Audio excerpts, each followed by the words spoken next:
Okay. Hi, Don and Mike. Hi. Welcome to our show. Hey, Don and Mike. Or you don't know could fill a book. It's the Don and Mike show, and they'll say what they wish. Where else would you rather be than right here, right now?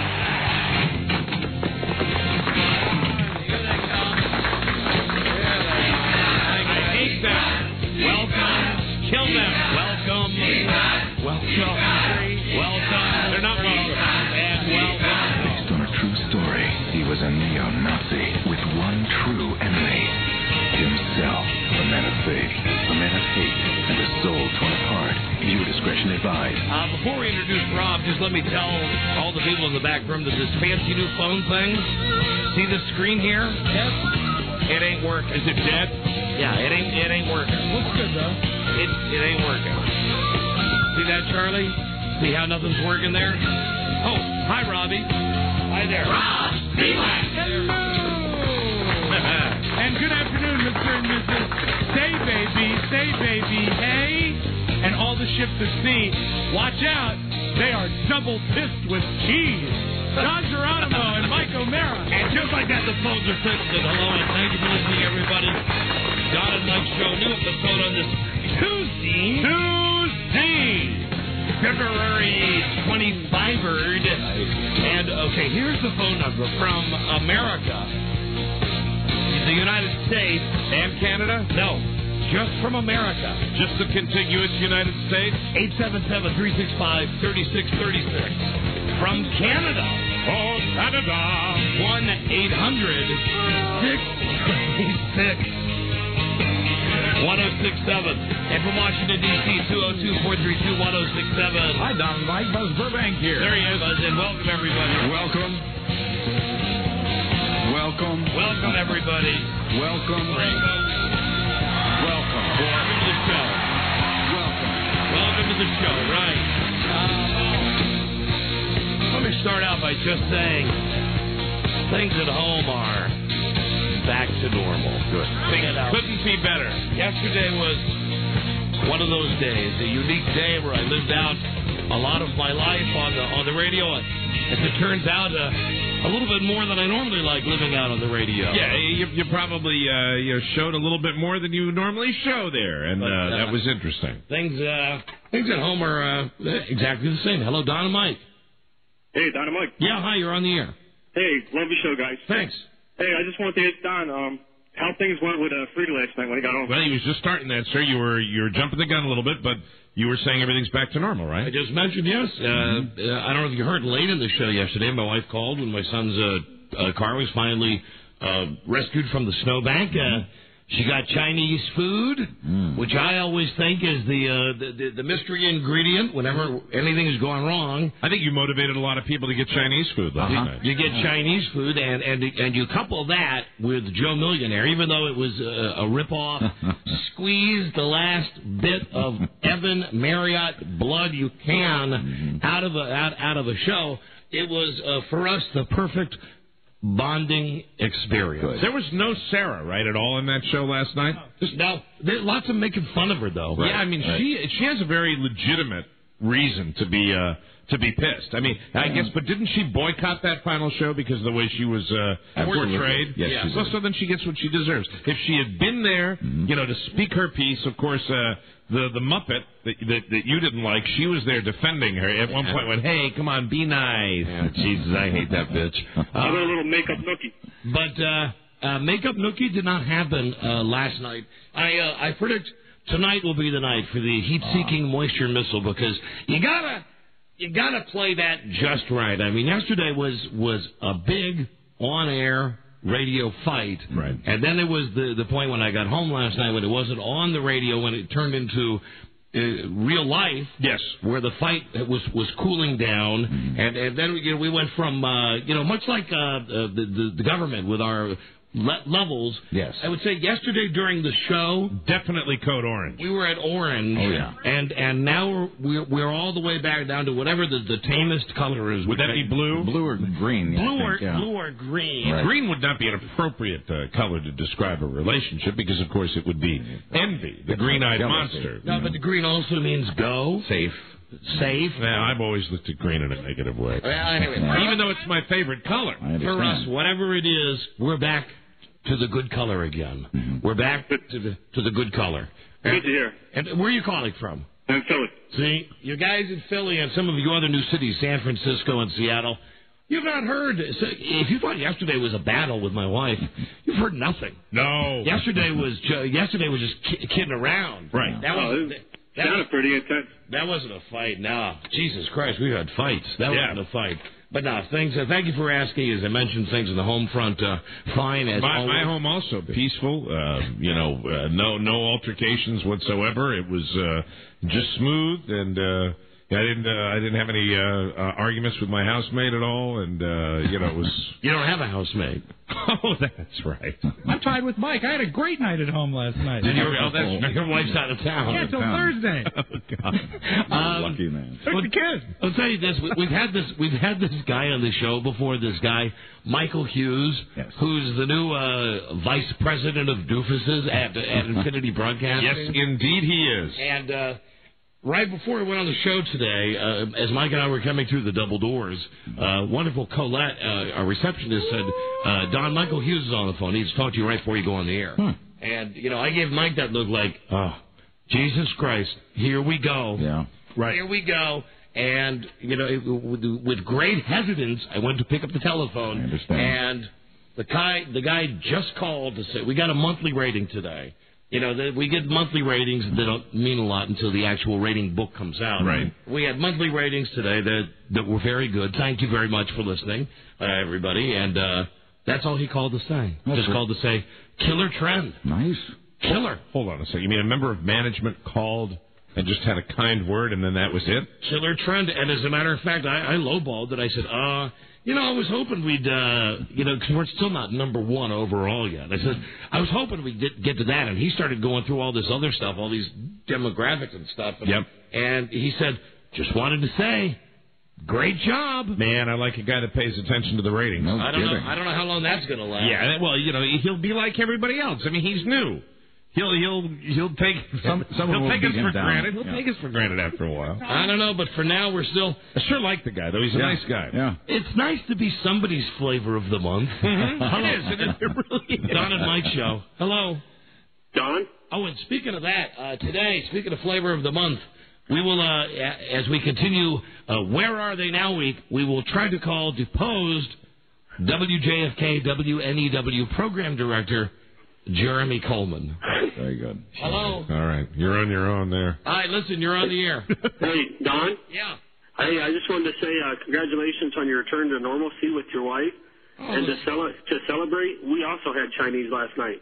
See, I knew you'd motivate some people to have Chinese food. Yeah, you can't go wrong. MSG rates were through the roof last night in America. Nothing quite like that MSG for a good night's sleep. Now, hold on. Attaboy, Don. Let me see. Thank you, my friend. Let me see if I got him in my thing here.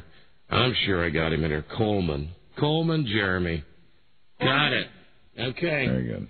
You can get out of the way? Yeah. Yeah, good. We'll try it right now.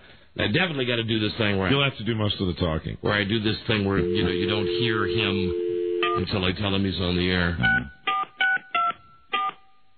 Do do and do do do do. Interesting experiment. There we go. Let's see. Right, well, phone's not been turned off yet. Yet, being the operative word. We'll see what's going on. Welcome to Where Are They Now, as we call fired members of our valued broadcast family. You wished him a very polite good luck, and see what he's up to. Whatever. Something tells me we may not get through. We may. Well, that was the same way when he was working here. We may have the pleasure of leaving a message. All right. I think I hear something in the background, but Jeremy? It's hard to hear, obviously. Hold on. Need a little message? Hold on. I'm getting a thing. Leave one message. He's leaving a long-winded. Here we go. One, or just wait for the tone. Here we go. Okay. To send a numeric page, press 2 now. Hey, buddy. Don and Mike here. Come on, Mike. Say hi to him. Come on, say hi. Hi. We won. Hi. He got fired. Hi. Hey, Jeremy, it's Don and Mike. Guess what? We have a new 5-year contract. And you're fired. How you doing, buddy? How are things at Soho? How's the village? How you doing? You little rat bastard. You little rat. All those years that you tried to undermine this show behind our backs. You little rat. You'd sit there and you go, Don, you and Mike have absolutely one of the finest shows I've ever heard in my life. You're so full of crap, so full of BS. How does it feel to put your entire life on the wrong horse? You had the horse that was out there winning the race, and all of a sudden some new horse comes up. You know where that horse is now? The glue factory. That's where that horse is. And we're here. We're still here. And we got a new 5-year deal. I know you're wondering how we were doing, so I thought I would tell you how we were doing. And we're curious how you're doing. You want me to say anything else? Mike, I wish you would say something to Jeremy. Yeah, good luck. Buzz, do you have a message for Jeremy? You were always actually on quite good terms with him. Hi, Jeremy, and I guess goodbye, Jeremy. Rob, how about you? You got anything for him? Have a sandwich. You're too skinny. There you go. Whatever. Listen, Jay. I called him Jay because he would call me D, because he thought that we were, friends on some level. We were never friends on any level. But no hard feelings. Oh, none at all. Not here. Good luck. Good luck. Wearing the scarlet letter. No bitterness on this end. Good luck wearing the scarlet letter throughout the rest of your radio career. You're the guy. You're the guy that okayed the biggest screw-up in radio history. You were the guy who did it. But we're not bitter.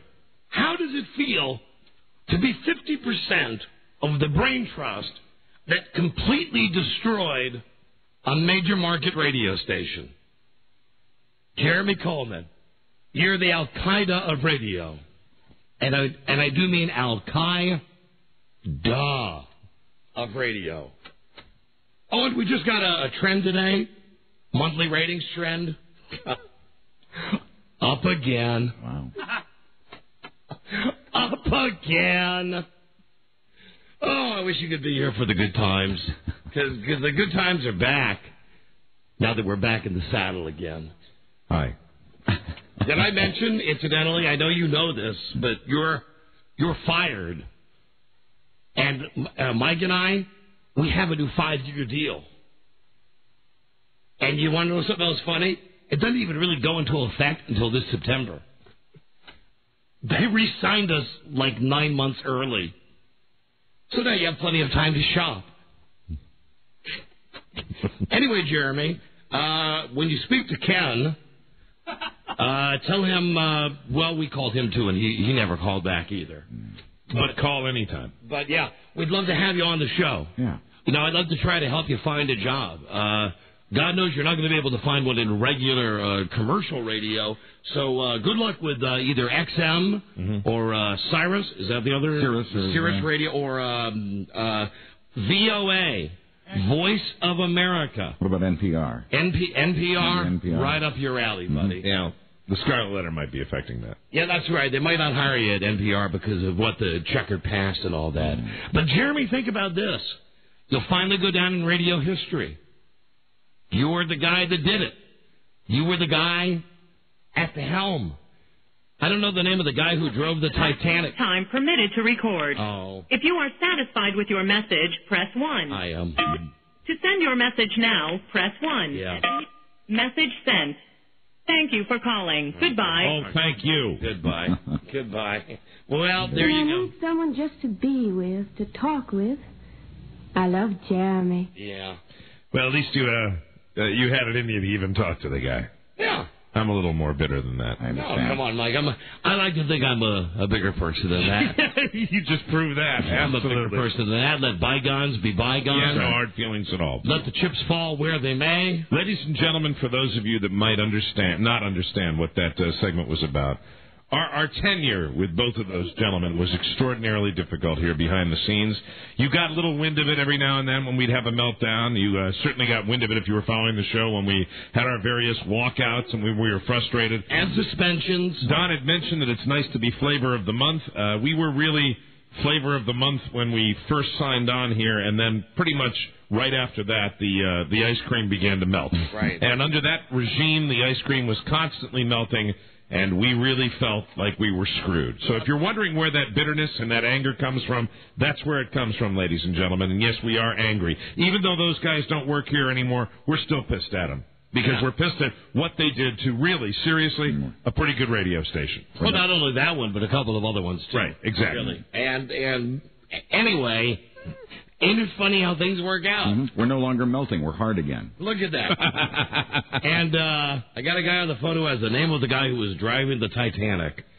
Now, I kind of know the guy. Who was it? The Exxon Valdez. That was, well, who was that guy's name? Captain, I know it was Captain somebody. Stubing. Hello, Don and Mike show. It was Captain Ed Smith of the Titanic.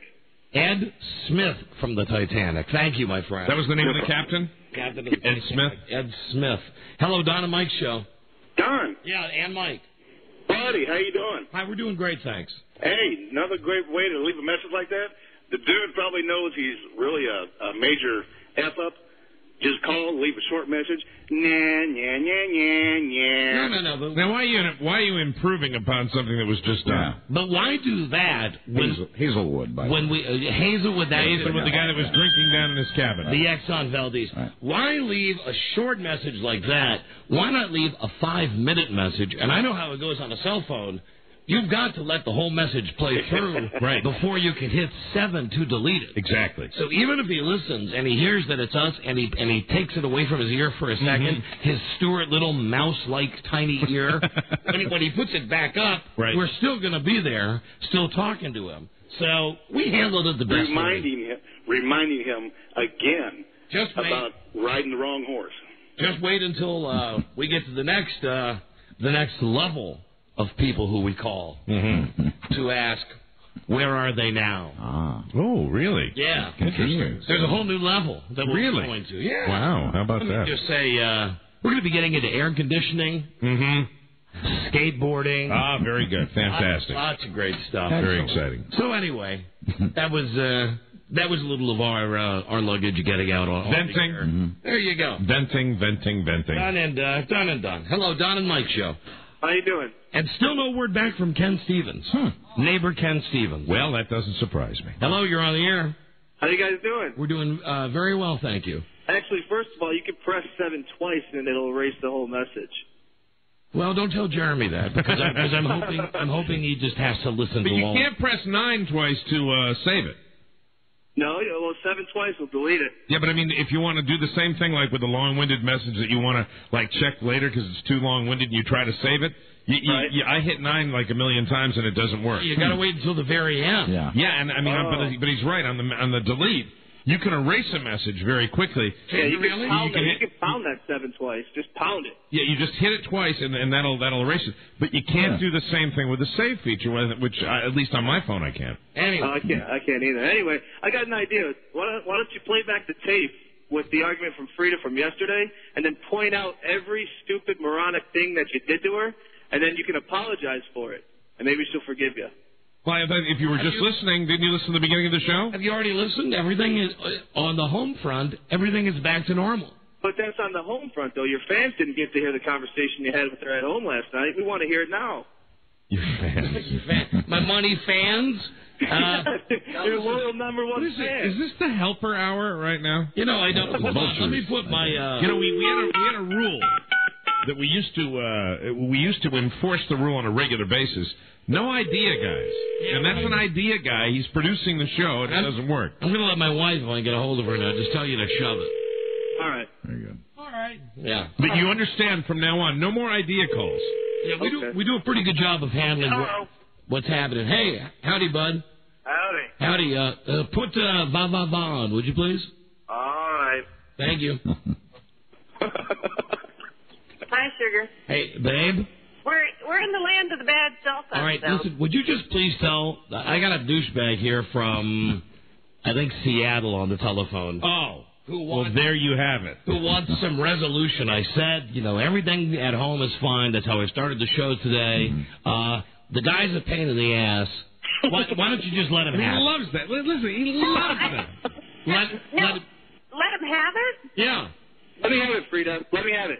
I don't do that, Sugar. That's your thing to let you know what? have it. Yeah, that's, wait a minute. Thank you. No, I'm beginning to think not letting him have it is the best thing to do. Yeah. He likes to be yelled at. He wants. He is feeding. He is at the trough of negative energy. When in the 20 whatever years we've been married and you've done a radio show, have I ever let anybody have it? Oh, you have before. Except for you. Yeah. And except for occasionally Mike. Yeah, but even that's pretty mellow. No, but sometimes listeners have pissed you off and you've let them have it. No, I've disagreed with a listener too, but I don't let them have it. Well, would you disagree with him, please? What's to disagree? Well, Frida, all I wanted was for Don to apologize on the air in front of the fans. Yeah, I know, and I appreciate that. He needs to swallow some pride. Yeah, nice for letting her talk, sir. Thank you. Shut up, ass. That's actually a nice thought, and I appreciate that. But I don't want to be. It's too exhausting to have to reenact an argument that we already went through. That's why we stopped going to marriage counseling 10 years ago, because we'd have to reenact the argument we had earlier in the week. And yeah. That's tiring. So you're not man enough to do it, basically, then? Oh, here we go. Now the agenda caller. I just told you I don't want him to do it, sir. Oh, so you have the control. Well, I have a control whether I listen or not, wouldn't I? Oh, of course. I'm not. Well, then if he's doing it on the radio for me to hear, and if I don't listen, what's the point? Then he could do it just for me, then. Well, if he has a fight with you, and see, now he's walked into the trap. Beds with you, and gives you the cold shoulder. Whatever he does or refuses you his love, then he can make up to you on the radio. Okay? Oh, I don't think he refused you his love. The guy that no, he didn't. But I said all the time. If that happened with you, and then you had Chinese food later, and you didn't resolve it, and that he was still upset, and even sending you flowers didn't work, then he could make up with you, sir, on the radio. Would that be better? Yes. Okay. All right. Well, then he knows how to make up to you, and he's already made up with me, so everything's fine. Okay. He's prepared. Okay. All right. Bye-bye. Hey, Bye-bye. babe. Hey, baby. Well, she's gone. And you, sir? Yes. Yeah. Shocker, you're not gone. Right. You wouldn't be gone if we kept you on for 4 hours. You're still there. No, sir. I will not leave. I will not leave. Well, I will tell you what. Joe, you know something about this guy? Joe I just want to come in and declare that we are in code orange for listener stupidity today. It's been apparent since 3 p.m. Yeah. Hey, and Chris? Bruce is going to tighten after the first break. Good for you. Yes. Something brand new on our telephone system is instant caller ID. Yes, sir. 253-691. That sound familiar to you, sir? Yes, sir. All right. Very good. Tell you what. What's that? You hang up, or I'm going to keep giving out digits. Is that legal? Yes. That's sure? Yes, they just passed a law on it. Actually, we got the word. When was this? The FCC relaxed their regulations about 2 months ago. But only in extreme cases. If you can build a case against for harassment. What? And how is that harassing? You are. So give he's not going to listen. So go ahead and give him out. 7. Oh, come on! Hang up. Why? 0. All right, I'm done. You guys are awesome. Idiot. They didn't pass any law, you moron. You stupid dink. You Seattle moron. There he goes. But, is this a great new phone system? Yeah, but of course we play that, anybody listening now, we play that chip one time.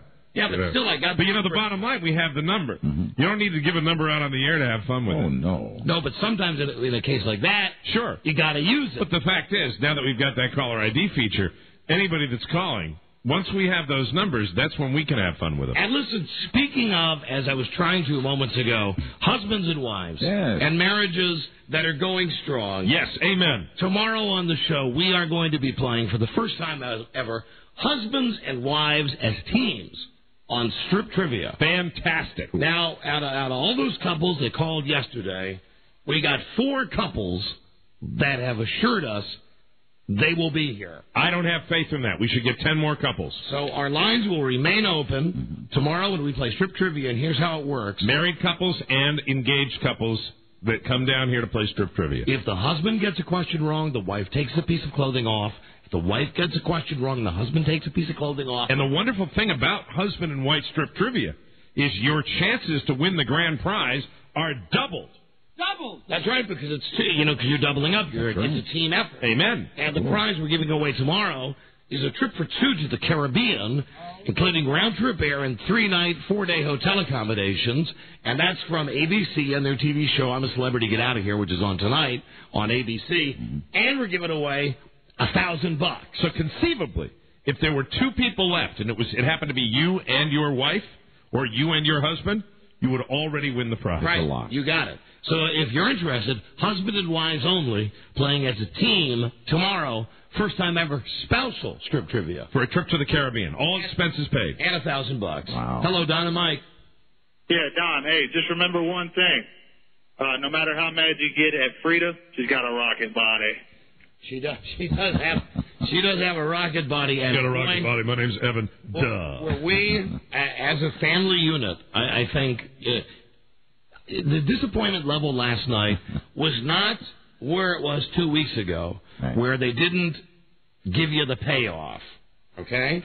How dumb are those girls, though? But sitting there watching that show and still getting all emotional. It didn't make any sense to me. It really didn't. And that mojo, I mean, that outfit she had on last night, that green top. Oh, I like that top. Just screamed, "I'm a whore."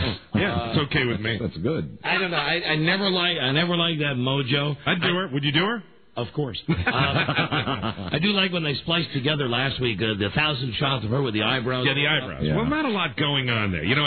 Not a lot inside that brain, not a lot of facial expressions. But also, obviously those girls knew, the girls that were on the Joe Millionaire Aftermath show last night, knew that it was their last chance on TV. Right. So they were all nicey. They were nicey, but I think that legitimately he did pick the one out of all of them that the girls really couldn't hate. They might not have liked her, or been buddy-buddy, but they really, she was a hard person not to like. Yeah. She didn't play. I mean, she didn't play the games that the rest of them played. She was kind of dancing to her own drummer, and it was funny. They all didn't like Sarah except for Melissa.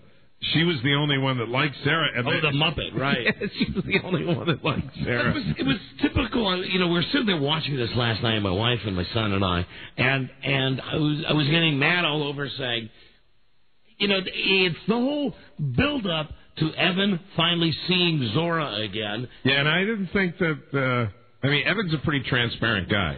And I thought he tipped his hand a little bit. I don't know. I don't know if this is going to be like the big romance they expect it to be. And Frida said, well, why is it a big deal? She said to me, well, they haven't seen each other. I said, no, they said at the beginning of the show, they haven't seen each other for 3 months. Right. So then, in typical Fox fashion, I'll give them credit because they kept me watching. Mm-hmm. It's like 5 till 10. Yeah. And the butler goes, Zora, here he is. And in slow motion, you see big retard Evan come through the door, and then they go to commercial. Yeah. Tease one more time, one last time. Now, I'm looking at my watch, and I'm saying there are 4 minutes left in the show. Exactly. There's 4 minutes left. We're going to get nothing in 4 minutes from these guys. The only part that I really enjoyed was when they profiled the butler. And that guy, that he's a real butler. There's something you can never figure out why a guy is going to be a hit. But I find him to be so incredibly likable. He is a guy. The one thing Evan said that was true, he is a man's man. And I mean, if you had a butler, if you had that kind of a lifestyle, wouldn't he be the butler you want? You do, of R.J. Diaz. Yeah, R.J. could take some lessons from that guy. Last night, shave his head. I don't know if you guys caught this or not, and I'm surprised that I didn't on an earlier episode. We were watching. At one point, I just said to my wife, I said, Damn, it's obvious that Butler is British. He's got like the yellowest teeth I have ever seen in my life. Well, it's tough to brush your teeth at the Chateau. I have some other sad news about Paul. He's the new host of the Anna Nicole Smith Show. That's brilliant, though. That is brilliant. I mean, if you need a shot in the arm, put him on it. Yeah. Jesus. I'll look in again. So he's going to work with her? Yeah, apparently so. Oh, my God. Hello, Don and Mike Show. Hello. Oops, hold on a second. We got a guy here who says he's a friend of Zora's. Really? Hey, how you guys doing? We're doing great. Here's John from Philadelphia. John. Yes. How are you? We're great, thanks. Good. I actually didn't think I was going to get through. Wanted to say on Regis this morning, she actually said they're not together anymore. Ah. Really? Yeah. And what's going on in the background there? Oh, that's my daughter. Oh, Is that Zora's baby? Oh, no. So you are not actually a friend of Zora's. You're No, just... I am actually a friend of her. I used to work with her. Yeah, up in that little town? Yeah, Lambertville. Gotcha. Lambertville, Right. New Jersey? Yep. Thank you, my friend. You're welcome. Is she as nice as they say? Oh, she is like, I was going to call you guys last week because you were talking about like the crap factor. And I wanted to tell you, everything they've ever said about her, it's dead on for her. Oh, good for her. All right. You know, she works with the elderly. She does all that They're stuff. not together anymore. You know what? They could wait a few months. Mm-hmm. Nah, no. Wait a minute. They're not together anymore. That wasn't a live reunion, right? No, obviously it was taped. Right. I'd like to know when it was taped. I'd like to know what the timeline It had to be within a week because they had all the broads watching the show last Monday night. Right. Well, you saw them walking down and they weren't holding hands. That was a giveaway. Don and Mike, hello? Hello? Hello? Yeah, you're on the air. Hi. Hi. I was just calling about strip trivia tomorrow. Yeah. Hey. Right. With your husband? My fiance. Fiance, that'll work. We opened up an entire new arena with the engaged couple. That'll work. Now, have you run this by him yet?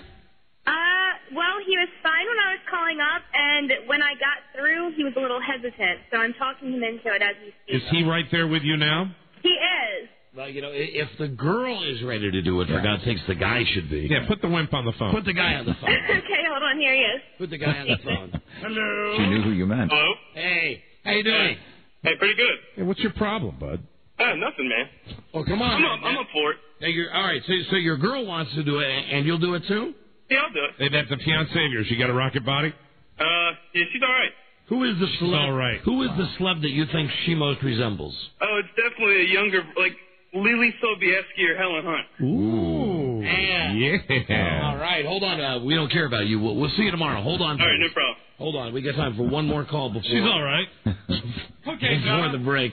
Hello, Donna Mike Show. Hey, guys. First thing about that doofus caller from Seattle before, we only have 100 options in terms of what this guy's number is. So if we've got the time, we can give it a shot. Well, yeah, if you've got the time, good luck. But in terms of, did you catch Letterman last night? Yeah, and I have to say, I do like it when we're a step ahead of Letterman. That yesterday, when we were doing our Grammy recap, we pointed out that Fred Durst was the only guy to make an anti-war statement, and we pointed out that he had a made-up word. Agreeance. And here's the tape we played yesterday. Ladies and gentlemen, please welcome Eve and Limp Bizkit's Fred Durst. Here he is. Since the 1950s, rock has meant many things to millions of people. It definitely has, and before I say the rest, I just really hope we all are in agreement that there it is. This war should go away as soon as possible. Okay, so there. Thank you, Fred.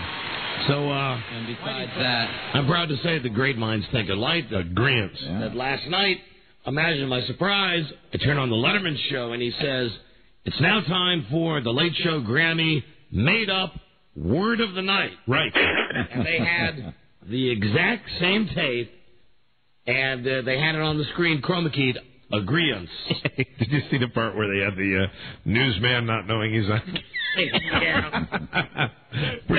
show's returning more and more back to original form. Well, and I don't want to steal anything out of anybody. As long as they keep Steve Martin off of it. Hey. He sucked. Oh, come on. Oh, that was horrible. I agree. I agree it was not his best appearance. Mike, he always comes on so prepared.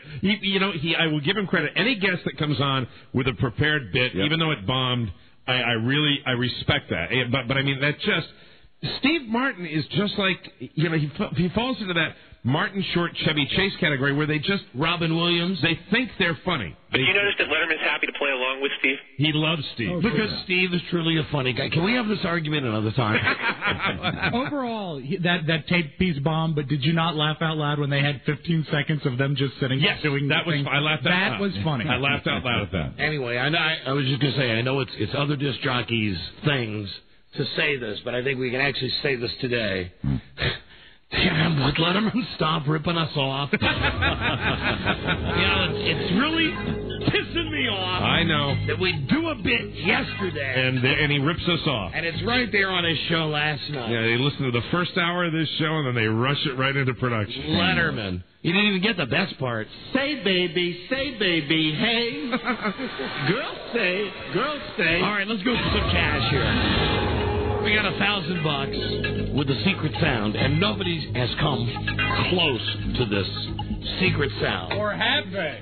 And I have a clue for you today. Wonderful. Gave a pretty interesting one yesterday. I'd be glad to lay that clue. Yesterday's clue was... Something that it's definitely happening in my house today. Yeah. And you were having a fight. Yesterday, right. So you said the secret sound would definitely happen in your house on the day that you were having a fight. I hate to make it more specific, but that's how we in the listening audience... That's true. Another clue for you today, straight ahead, but now be the 100th caller, 877-365-3636. Dial recklessly, and good luck. This is the Don and Mike Show. I don't think so. See, if I can't trust you, Greg, then I have no choice but to put you right back outside the circle. And once you're out, you're out. There's no coming back. Well, I would definitely like to stay inside the circle. Well, then tell me the truth. Jack, I don't know what we're talking about. All right, now look, Fopper. I'm a patient man. That's what 19 months in a Vietnamese prison camp will do to you. But I will be watching you, studying your every move. And if I find that you are trying to corrupt my firstborn child, I will bring you down, baby. I will bring you down to Chinatown. The Don and Mike Show. It's hamster pop and butterscotch, also known as Don and Mike. All right, caller 100 is... happening right here. Hello, Don and Mike Show. How you guys doing today? We're doing great. You are the 100th caller. Oh, excellent. Yeah, what's your name, my friend? My name is John. Johnny? John, where you from? I'm from New Jersey. John? Hope you're willing to drive. I think you will for this show. All right. You won dinner for two at Hooters and a pair of tickets to the Summer Sanitarium Tour. Yeah. No way. FedEx Field on July 18th. Now, that is awesome. I want everybody in the Philadelphia area to know that we called WYSP, our radio station, right? And we said, can we have some tickets to give away for the sanitarium tour up there, right? And they said, good luck. Pretty much, they said. Yeah, they supposedly sold out in like moments. Yeah, they said, we can't find any. Amazing. Well, then that's good because people from that area will drive to come down and see the show down here. We got a stadium down here, FedEx Field, July 18th. Here's the sound of Tim right now. Oh, he's shaving that beard stubble. Going crazy, compulsively shaving his beard because we're giving away tickets to this concert he couldn't get. So listen, you drive down to D.C., July 18th, you see Metallica, Limp Bizkit, Linkin Park, the Deftones, and Mudvayne, and we give you dinner for two at Hooters. Word. Tickets go on sale this Saturday at 1 o'clock at all Ticketmaster locations, or go to Ticketmaster.com. Your tickets are courtesy of Hooters. Now, $1,000, common everyday sound, and I will give you an even more dastardly, deadly clue. I don't need the clue, man. Hey, he's confident. All right, play you the sound, identify it, win $1,000. Please don't answer till Mike sings like CNC Music Factory. We wish you Godspeed. Caller, name this sound. Here it is. There it is now. I thought I had what would be a pretty decent clue, but this fella Says no clue needed, so I'll save the clue till tomorrow. Pause, take a breath and go for yours. On my command, I hit the dance floor. Gonna make you sweat till you bleed. Is that dope enough? Indeed. Yeah. Indeed. Yeah. All right. Brainiac, $1,000. What is it? It's ice cubes dropping in a glass. You should have asked for the clue. No. Oh, we're sorry. Negative. What would that have to do? That's a good guess. I understand I where he's just kept thinking, you guys sitting at home, and what would you be doing at home? Having a cocktail. Oh, it'd be Right. great. Yeah, that makes All sense to me. Mm-hmm. All right, thanks. And hey, have a good day, guys. How do I hook up with the tickets? hold on, we'll tell you in just a second. And don't forget that every guest There's a clue for you. Yeah. So you're not going to give the clue anyway, huh? No, save it for tomorrow. Ouch. Mike, as you know, All right, be that way. there's all these shows now. There's American Idol. Oh, and, eventually... Too many. Eventually we're going to have the guy who won our American Idiot contest. Good. We're going to have him on to do his concert. He's scheduled to do the concert in when the weather warms up outside, right? Yes, sometime. Sometime in July? Sometime. Mm-hmm. And the latest, Matt, the storm coming from California, making a left-hand turn at Texas, and coming up the East Coast. Originally it was supposed to be tomorrow. This weather sucks. Now they're saying Thursday into Friday, and I've heard anything from a dusting to rain to 3 inches to 6 inches to 8 inches. Yeah, and there are two of them. We're going to get a little something tonight into tomorrow, correct? There was Or a little something tomorrow. Tomorrow, about an inch tomorrow, they're saying now. The main stuff's happening Thursday night. Thursday night into... There was a pretty good yelling match between Topper and Gordon Peterson on Channel 9 last night. I loved it. You know what? Topper and Gordon are, even though it'll never be the same relationship you used to have with Brenner, they have a good adversarial relationship. It's But fun. it was really crabby, and it was great, because there was one... Topper wouldn't go on the record for what the snow was going to do. How much are we going to get? How much are we going to get? And then at the end, Topper says, well, tell me who's going to win the presidential primary. Who's going to win the primary in 2004? Who's going to win it? Who's going to win it? Well, listen, all I can say to whoever's in control of the weather, don't you realize that we're going to Las Vegas this weekend with the Speedwax? Don't you realize that we can't afford to be snowed in, for God's sakes? Please. Please. Please. Please. Anyway, before we got on that, I was mentioning there's American Idol. Oh, and I know how we got on the weather, because American Idiot will eventually have the outdoor concert with our American Idiot winner. Right, when the weather warms up sometime in August. Then you have Star Search. But, Mike, I'm telling you that out of the blue, unsolicited, and I've not even heard this, but based on the presentation, I'm going to tell you right here, I hold in my hand, Star of Tomorrow. Star of Tomorrow today. Dear Don and Mike, what have you been waiting for? Answer? A Michael Jackson parody song. Hey! Michael Jackson parody song. Is that a refrigerator magnet? Sure is. More than one. More than one. The song is called Throbbin' for a Bobbin. Now, we've not listened to Obviously, this. to the... Don't tell me he's going back to Rockin' Robin. He is. Apparently so. And we have not, as of yet, heard the song. We're going to be debuting it now. We're going to call the guy here. Somebody wants to bet me on the snowstorm? Why would I want to bet on the snowstorm? Hello, Don and Mike. Don and Mike, Radio Gods. Howdy. You want to place a wager on how many inches it's going to snow? What do you think it's going to do? I think it's going to be over a foot. Wow. Where are you calling from? Philly. You think in Philly you're going to get a foot of snow? No, where you guys are. Do you think D.C. will get a foot of snow? Yes. Sure, I'll bet. But I can't bet like an eyebrow or anything because I got a social life to think about. No, I want to trade wives for a weekend. Right, well, a wife swap. That could be arranged snow or no snow.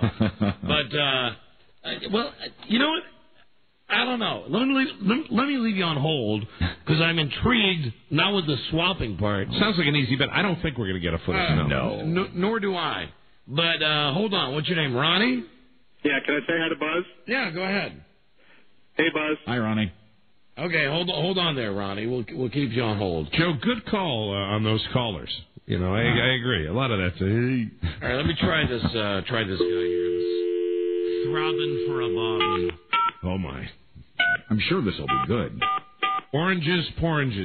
Who cares? Who says? Right. All right, let me do this thing where I got to get the guy's permission to go on the air. And he says yes. Yeah. Even though he sent us a letter, Judge. Robin a bobbin? What the hell is it? He can't. Oh, he can't come to the phone. Can't. Of course. Can't come to the phone. Hey, Joe, it's Don and Mike. If you're there, pick up. We got your package. Where are you? Where are you, dude? All right. Anyway, here's what it says. Well, maybe you'll hear this and call in. Very good. The leather-faced comedian. The weather.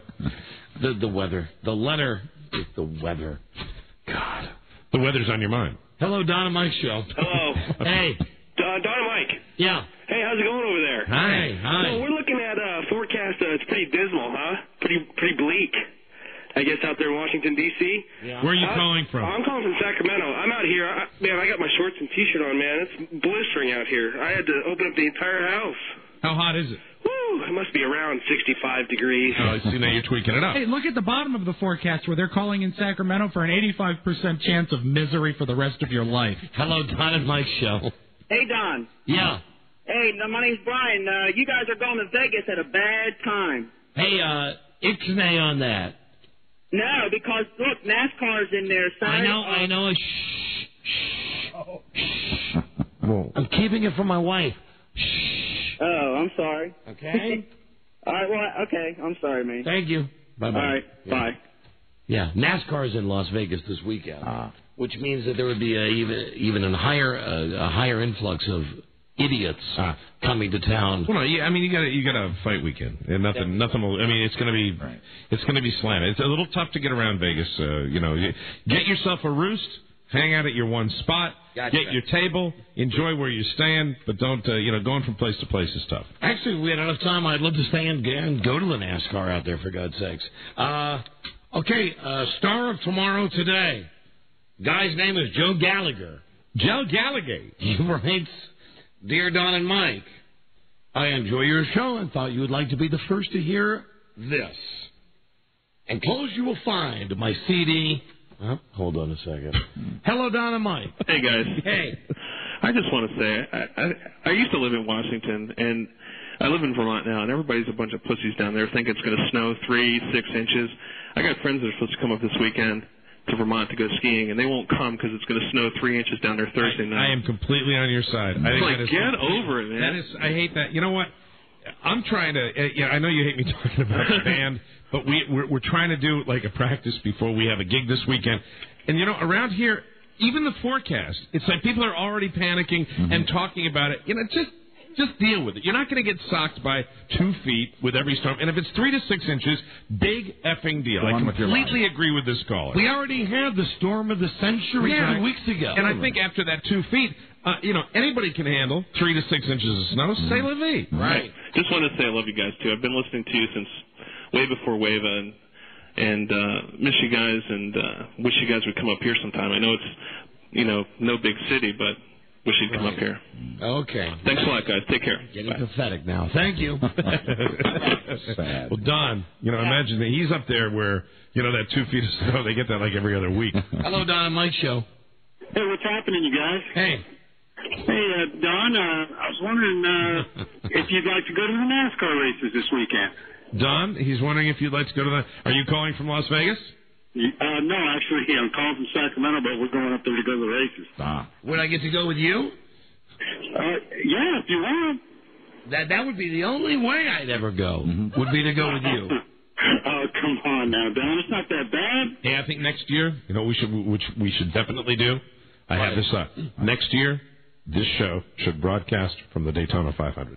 Oh boy, I love that. Don't you think that's a good idea? Love it. And I'm throwing that out there to the powers that be based on the weather we've had. Here, I'd love to do that. That would be fantastic. We are going to go to the Final Four, right? In a couple of months. Yep, that's good. That'd be another event to do down in New Orleans. All right, well, listen, I tell you what. And why don't we throw in? Why don't we go up? Why don't we go to Boston for the 7th game of the World Series?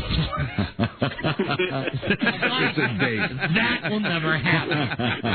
That will never happen. Hey, we finally made it, Don. All right, my friend. Hold on. I tell you what. Leave your information, and I'll meet you at the gate. Okay. I don't think he believes you, Don. Hello, Don and Mike Show. Yes, hello.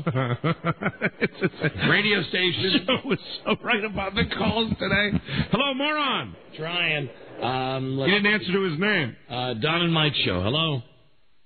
What's this? Hello. Oops. No. That line is. Oh, look at that. It's got a little lock on it. When I can't pick up a line, it just actually got the little lock on there. I don't think I've ever seen a piece of equipment in the studio that I would vote most likely to be thrown across the room. Very soon, Mike. All right, so anyway, here it is. Song of Tomorrow, Hit of Tomorrow. Debuted today on the Don and Mike Show. Throbbin' for a Bobbin'. The debut. By Joe Gallagher. Because that's what we need is another Michael Jackson parody song. Up and down, up and down. Twiddle with my D, on the D, on the D. Twiddle with my D, up and down, up and down. Twiddle with my D. On my D. I climb in the treetops all day long. The bark feels good against my schlong. All the little kitties at Neverland can share my bed if they take my hand. I got a throbbing for Kitty Bobbin. You suck, buddy. Got a throbbing for a bobbin' and it's gonna be Billy tonight. Can I do it? What? The call? When you're done playing with it? You want to leave the message? No, I want to.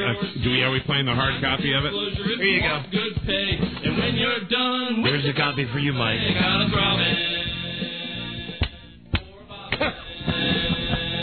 I've got a throb for a bobbin'. Mike is really trying to break the CD now. There you go. Hey, there you go. Look at that. Buns of steel. Yeah, that's right. I broke it between my butt cheeks.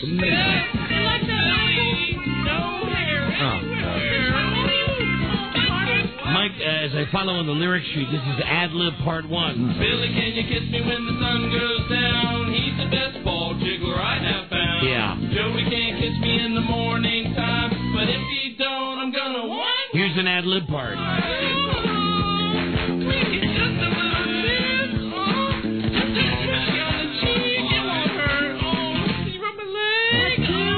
How bad is this stuff? This is awful. For Billy Bobbin. They're always bad. This takes it way beyond bad. I've got a throbbing for Billy Bobbin. Never race at the go-kart track. It really doesn't make sense, does it? No. The other one's back. Or we can climb to the top of the But he sounds so much like Mike. And look at the whole, folks, you have to see the whole press package that he sent out. Like, this is going to be some big thing. Idiot. Waste of money. Depot printer. For a bobbin. I got a throbbing for a bobbin. Throbbing for a bobbin while Billy Yankee cranks the one eye. Okay, now here's the outro.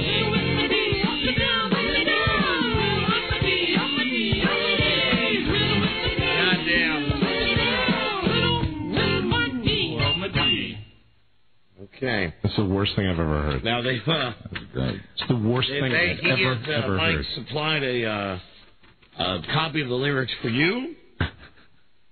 Copy for you, Rob. And as you can see, the working title was Pulsating Member Craving a Knob Job, which somehow became Throbbing for a Bobbin.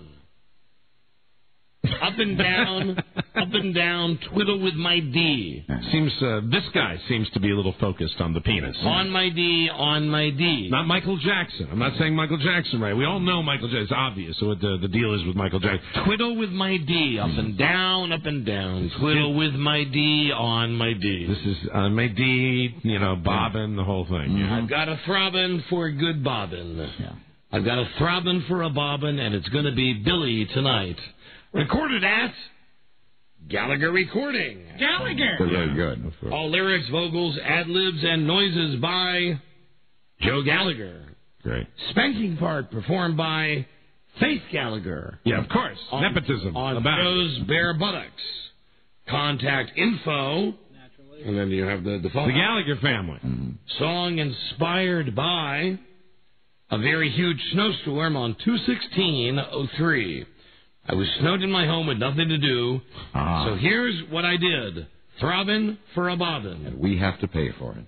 Hope you all enjoy this, as much as I did putting it together. I never thought that somebody could actually soil the name of a comedian who we don't like either, but this guy does damage to the name of Gallagher, And the guy that breaks watermelons. Mike, incidentally, also put here for all of us disc jockeys, technical info, pre-roll, 0.5 seconds of silence, intro, 00, total time, 2:37, outro, cold. Hey, fantastic. And, I mean, look at this. The guy put it in an envelope that's got... he's got all the graphics. He's got stickers and magnets. And, God, the guy just sucks. And I wish to God he was available. I know. All right, should we call him and do the phony thing with him? Sure. Tell him how much we loved it? Yeah. At least leave him that message? Right, absolutely. Okay. All right, hold on a second. Yeah, let me get the line here. Leave a little message. Obviously, if he's taking this much time to send this out, he'll buy it. He'll take it hook, line, and sinker. Right. Well, hoping that somebody hasn't told him this. Yeah, probably. When we go off on it like this. We can't have any friends. A guy this bad can't have friends. All right, I'm getting the second ring now. Well, if he does, they're as dumb as he is. Leading up to the answering machine. Third ring. Fourth ring should be he can't come to the phone. Right. As soon as possible. Okay, here we go. There it is. Joe Gallagher, Don Geronimo, and Mike O'Mara. Man, we just listened to that song. That is hysterical. Let me just say, and you know us, we don't throw this around a lot. No way, man. We are not blowing smoke.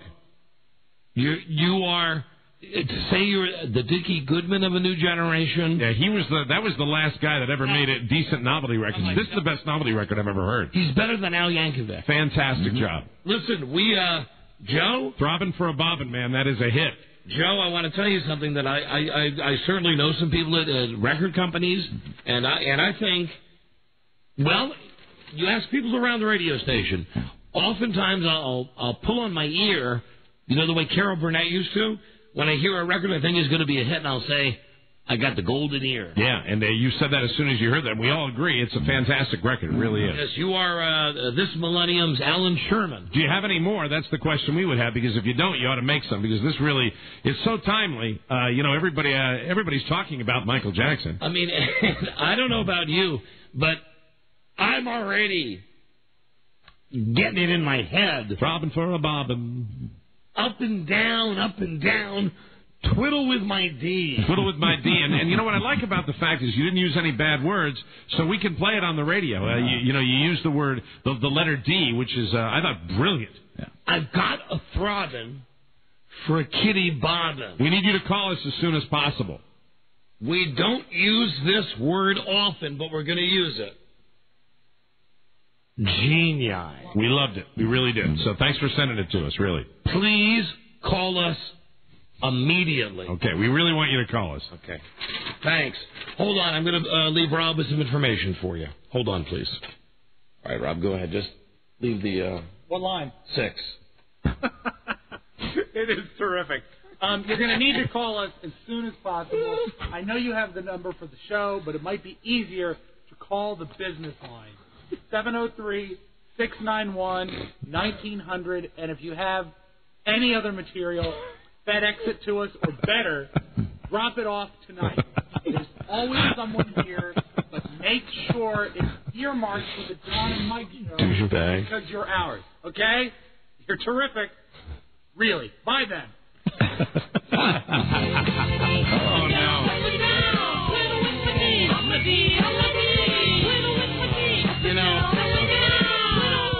Up and down. Yeah. That would simulate intercourse. The bark feels good against my slum. All the little kitties. I wouldn't have guessed. And he's flat. I mean, for anybody who doesn't, If you take my hand, I got a throbbing for kitty bobbin. That's awful.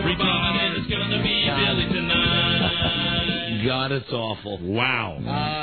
Mike, not since the Gulf War have we had songs like that. Or since the Redskins went to the Super Bowl. Going to the bowl. Super Bowl. That's when you get a lot of those. Say baby, hey. Okay. Girls say. All right, that's enough. So anyway, star of tomorrow today. That's funny. Remember the name, Joe Gallagher. That'll be a household name soon. Joe Gallagher. And as you can see on the magnet, now you tell me, are these penises or are these mushrooms? Oh, I think they're probably mushrooms with the symbolism being there. He is very focused on his penis. He sure He's got is. issues with his penis. He sure is. Hold on a second. Joe Gallagher says he wrote this, but the phone number doesn't jive up. Guy wasn't there. Okay, let me try 6. Hello, Don and Mike. Hello? Good cell phone. Hello? Hello? Yes, Cheryl? Yes? Mike, I think this is a strip trivia call. Ah, very good. Cheryl, you calling for tomorrow's strip trivia? Yes, I am. Husband and wife? Say that again? Husband and wife or fiance and fiance? Husband and wife. Husband and wife. Who is the celebrity you most resemble, Cheryl? I've been told that I look like Julia Roberts Very good. Baby. How long have you been married? for about 10 years. Okay, now I see you're from Philly, so you got to make the trip down here. We can do that. No problem. All right, very good. Look forward to seeing you. Hold on. Thank you. You Hold too. on. Thank Bye-bye. you very much. Thanks. Yeah, I think generally when people from Philadelphia say they're going to come down. Yeah, they come down. That's been the track record. They make the trip down. The trip down. Hello, Don and Mike show. Hello, I have a question for Mike, but first about that song. What is better, Michael Jackson's latest nose job or that song? Hey, Mike. Hold on, Mike, don't could laugh. a good small man beat a average big man? What are you talking about? Are you going to go to the Roy Jones fight in Vegas? Don, is that the fight you're going to? Yeah, I'm going. Don and Rob are going to that fight. Yeah, we're going. Oh, okay. Well, Mike, you're in the boxing. Could a good small man beat an average big man? Absolutely. Every time, as a matter of fact. So you think Roy can pull this off? Absolutely. Be a great fight. It'll be a great fight because Don and Rob will be down there in the front row. Tell us about it on Monday. But listen, I want everybody to know he's tipping my hand here. Please listen this weekend for my special 1-hour boxing show. Mike O'Mara in the ring. And Bert Sugar. Okay, I do the show with Bert Sugar. Goodbye. See you And it's later. fedora. Hello, Don and Mike show. Hello. Hello? Hey, you're on the air. Yes, listen, this is Seamus Gallagher, and I work in a graveyard. Can I have any way of being able to obtain this man's information who just destroyed my name, my Irish heritage? I'm going to drink for 1 million Gallaghers now because he just destroyed it. And his name is my uncle's name, so now my uncle is going to probably lose all his business. You know what? This needs to... Well, first off, if your name is Gallagher, Get off, man. you've had to live with the horror of Gallagher 1 and Gallagher 2. Yes, Gallagher, if you didn't know, has a twin brother who does the same show. Gary got it, Mike. Now, who is the guy in the background? You got to put him on the phone. Hey, you want to be on the they want to talk to you, but this guy stuff. Hey, come here, they want to talk to you. They think you're an amazing individual. Hey, Don and Mike. Hi there. Who's this? Is this the amazing individual? Yeah, man. Hey, how are you doing? I'm all right. How are you, Don and Mike? We're great. You are an amazing individual. Truly. I am, man. That I am. Are you having a good time with your friend, Mr. Gallagher? Yes, I am having a good time on Mr. Gallagher. We're sitting here at work, man. Where are you? We're at work. Are you drinking? No, man. You just like this all the time? Well, hey, you're amazing. Yeah, man. That's what we're always like this. All right, goodbye. That's amazing. Hey, boss. Hey, yeah. I got some real good bud, man, to smoke with you. You're amazing, man. All right, bye-bye. Later on, Don. See you later. Bye-bye. Oh, dear.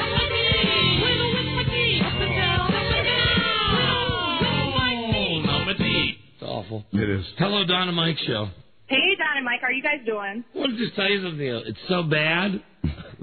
I'm starting to like it. Well, so bad it's good. Yeah. Yeah, absolutely. Hello. Don? Don and Mike. Gallagher makes Don sound like Pavarotti. Seriously. That guy was very bad, very flat. But I love Don's... Hold on there. Look at the look at your face. Sometimes I wish this was television. See, because I'm the only one. I am the only one that got that look and enjoyed that look. Yeah. The comedy of the look you're giving this woman right now. He makes me sound like Pavarotti. Yes. You know, in key, there are some songs that I actually can sing. Yes, you can. I agree with that. Okay. Like, You know, why don't you in use- my midnight confession. She's a fan of yours. Totally. I'm no fan of her. I know she's disturbing you. I can tell by. Oh, Don, don't be like that. I can tell by the look on your face. I listen to you guys for like the last 5 years. I love you guys totally. Yeah. How can she make it up to you, Don? Yeah, please. Get yourself a nice, cool gun. It's impossible. Listen, you've Oh, scarred come me. on. You've scarred me for life. I couldn't scar you. This is the only thing that's going to bring me back. Oh, number D. I climb in the treetops all day long. The bark is good. It gets along. What You know what you guys should do? You should broadcast live from Green Bay. Idea caller. There you go. Bye-bye. Yeah, you can finally. Like. You know, we really got to get this guy on the telephone. Absolutely. Well, when he hears our message, he'll call us. Hello, Don and Mike show. Hello. Hello. Hello. Yeah, you're on the air. Hi. Hi. Hi. Hi. That song made me feel real funny inside. Okay. This is JT, office linebacker. Oh, yeah. You know, once again, Mr. Ardinger's early comments Right. are holding true. Yeah, we're gonna load in his music, Rob. Because speaking of Joe, I got a spot for Joe today coming up. Very good. Hello, Don and Mike show. Hello. Hello. Don and Mike. Well, what is the problem? Didn't you hear us say hello? Well, you can't tell when you're waiting on the phone. Yes, you can tell. Yes, you can. Well, what can we do for you? I was just calling to say thanks to yesterday. You getting all wound up with Frida. I got wound up with my wife and got in an argument with her last night. I guess they're all sisters. Yeah, it's timely. We were talking about that an hour ago. All right, thank you. I know. I don't know about you, but I'm throbbing for a bobbin right now. And here he is, everybody. The man who predicted that this would happen on our telephones today. Yes. That's how it's been all day. It's been like Don and Mike show, and you just get this. Dr. Joe Ardinger. Yes, hello. Of course, we're playing the theme song, Joe Ardinger theme song. We're going to break now, Charlie. You can leave the room, but when we come back, Joe, I need you in here. Okay. Because we got a bit just for Joe Ardinger. All right. We come back from the break. Excellent. And I guess that's why Charlie's here. So we haven't taken the break yet? That's right. And you leave as soon as I press the button? Okay. How about you leave first, then I'll press the button. Okay. Maybe Charlie would like to take us to break. Oh, I'd like that. Yeah, take us to break, Charlie. We'll be right back. This is the Don and Mike Show. This is the Don and Mike Show. Here's a story about the wackiest, sexiest, fun-filled place to take your girl. The Groove Room. A place where lights flash, machines spark, and the people get more turned on than the electricity. The Groove Room. Somebody just had to invent a place like this. Take off your inhibitions and have some fun in The Groove Room. The Groove Room. Rated X for adults. From Independent International. The Don and Mike Show. You can call Don and Mike anytime from anywhere in America. 877-365-3636. They're ready to believe you. The home of Charlie the Clown Guy. The Don and Mike Show. And an invention of Canada called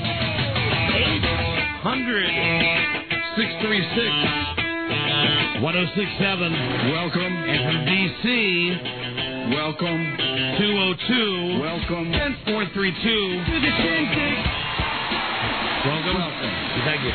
1067. Hello, Don and Mike Show. Yeah, hi. I want to do your strip trivia tomorrow. Yeah. Yes, I'm excited. Yeah, you're excited. Yeah. What's your name? My name is Amy. Amy, where are you from? I am from Virginia. And how long have you been married? I am actually engaged. Oh, even better. Who's the celebrity you most resemble, Amy? I have heard Jane Seymour when she was young. Me and Mike saw her in person. She has a mustache. She has furry face. We mentioned tomorrow for the husband and wife strip trivia, which will start right at the beginning of the show. 3 o'clock East Coast, 12 noon West Coast. Grand prize, a trip for 2 to the Caribbean, including round-trip air, 3 nights, 4 days hotel. Please watch I'm a Celebrity, Get Me Out of Here, airing tonight on ABC, where celebrities compete for food, water, and clothes, and you decide who wins and whines. They're giving us the trip to the Caribbean, and we're throwing in $1,000. Very good. Amazing. Tomorrow with husbands and wives together. So, Amy, we'll see you here. Oh, definitely. Hold on just a second, please. She's a sultry-sounding lass, isn't she? You know, we do have a fax machine as well, which is 800-636-6410. Right. I wanted to read you a fax, and then I'm going to have Joe or someone fax back. Of course, the fax came without a name or a phone number, but it has the number on top that shows you where it came from. And I love getting these from someone who doesn't have the guts to put their name on it. Right. Don, you are the world's biggest pussy. If you had any balls, you'd divorce that bitch and let her get out on her own for a reality check. Let her have to earn a living for a while. Of course, she'd probably suck so much alimony out of you, she still wouldn't have to work. You are truly a ballless wonder. And Wow, that's hostility. And I've written back, no, you are a pussy. Next time, have the balls to sign a name and leave a phone number. Right. Dick. Then we'll find out who the gutless wonder is. So, Rob, if you would give that to Lisa. There's my response. Easy to hide behind a fax machine. And there's the number of the fax machine that came from. Oh, I know. Before we get to Joe, come in for just a second. Charlie?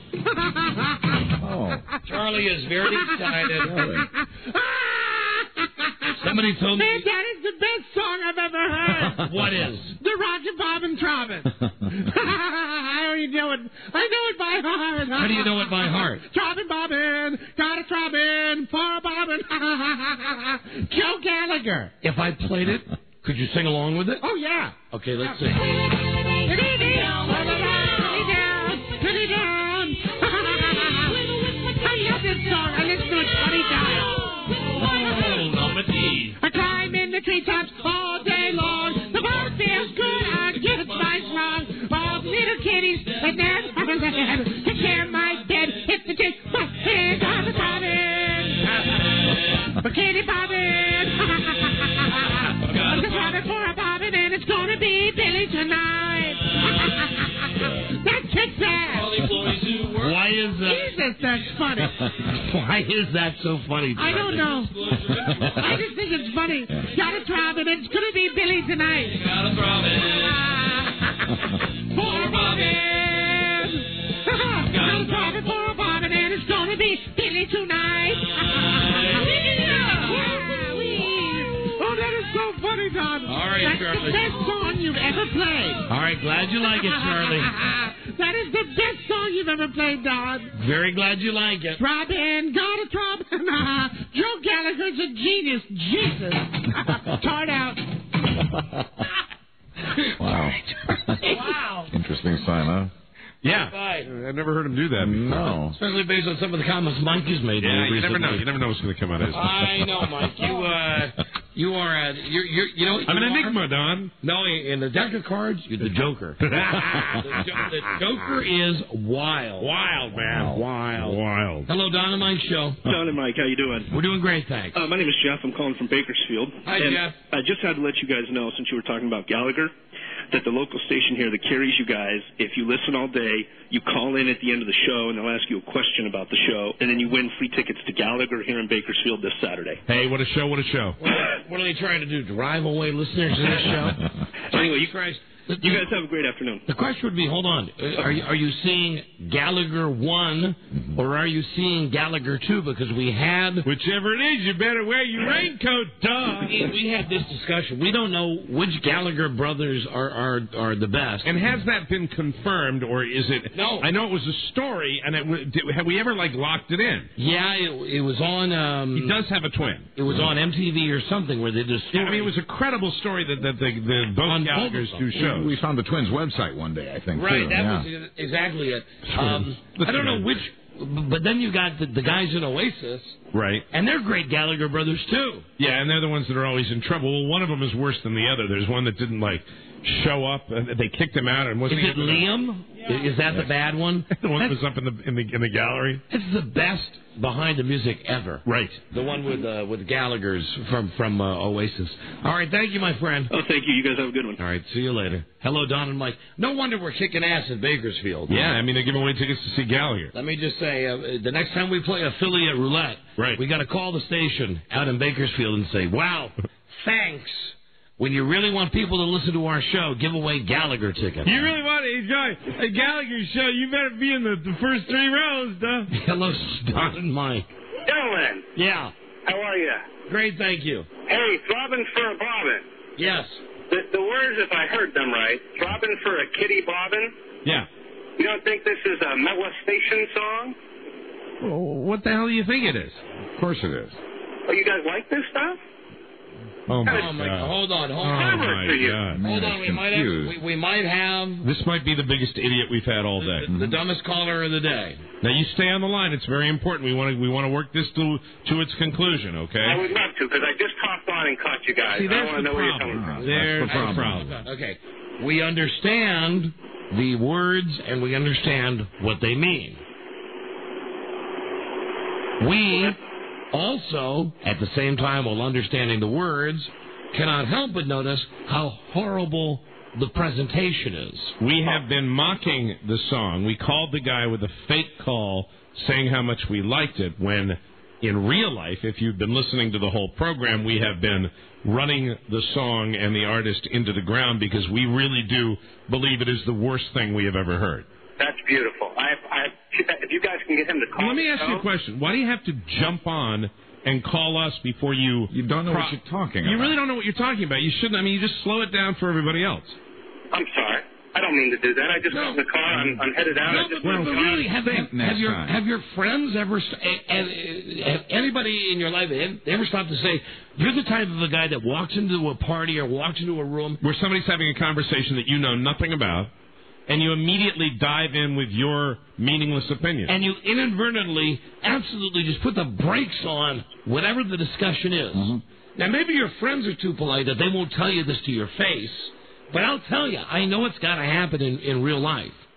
This can't be an isolated case of you just being so dumb. I mean, you say you just got what? You just got into your car and, called immediately? Because I was 5 minutes or so. You guys came back from a break. I heard the song, and it's not a big deal. I just have a very soft spot for Wait a minute. children who are abused. Wait, hold on a second.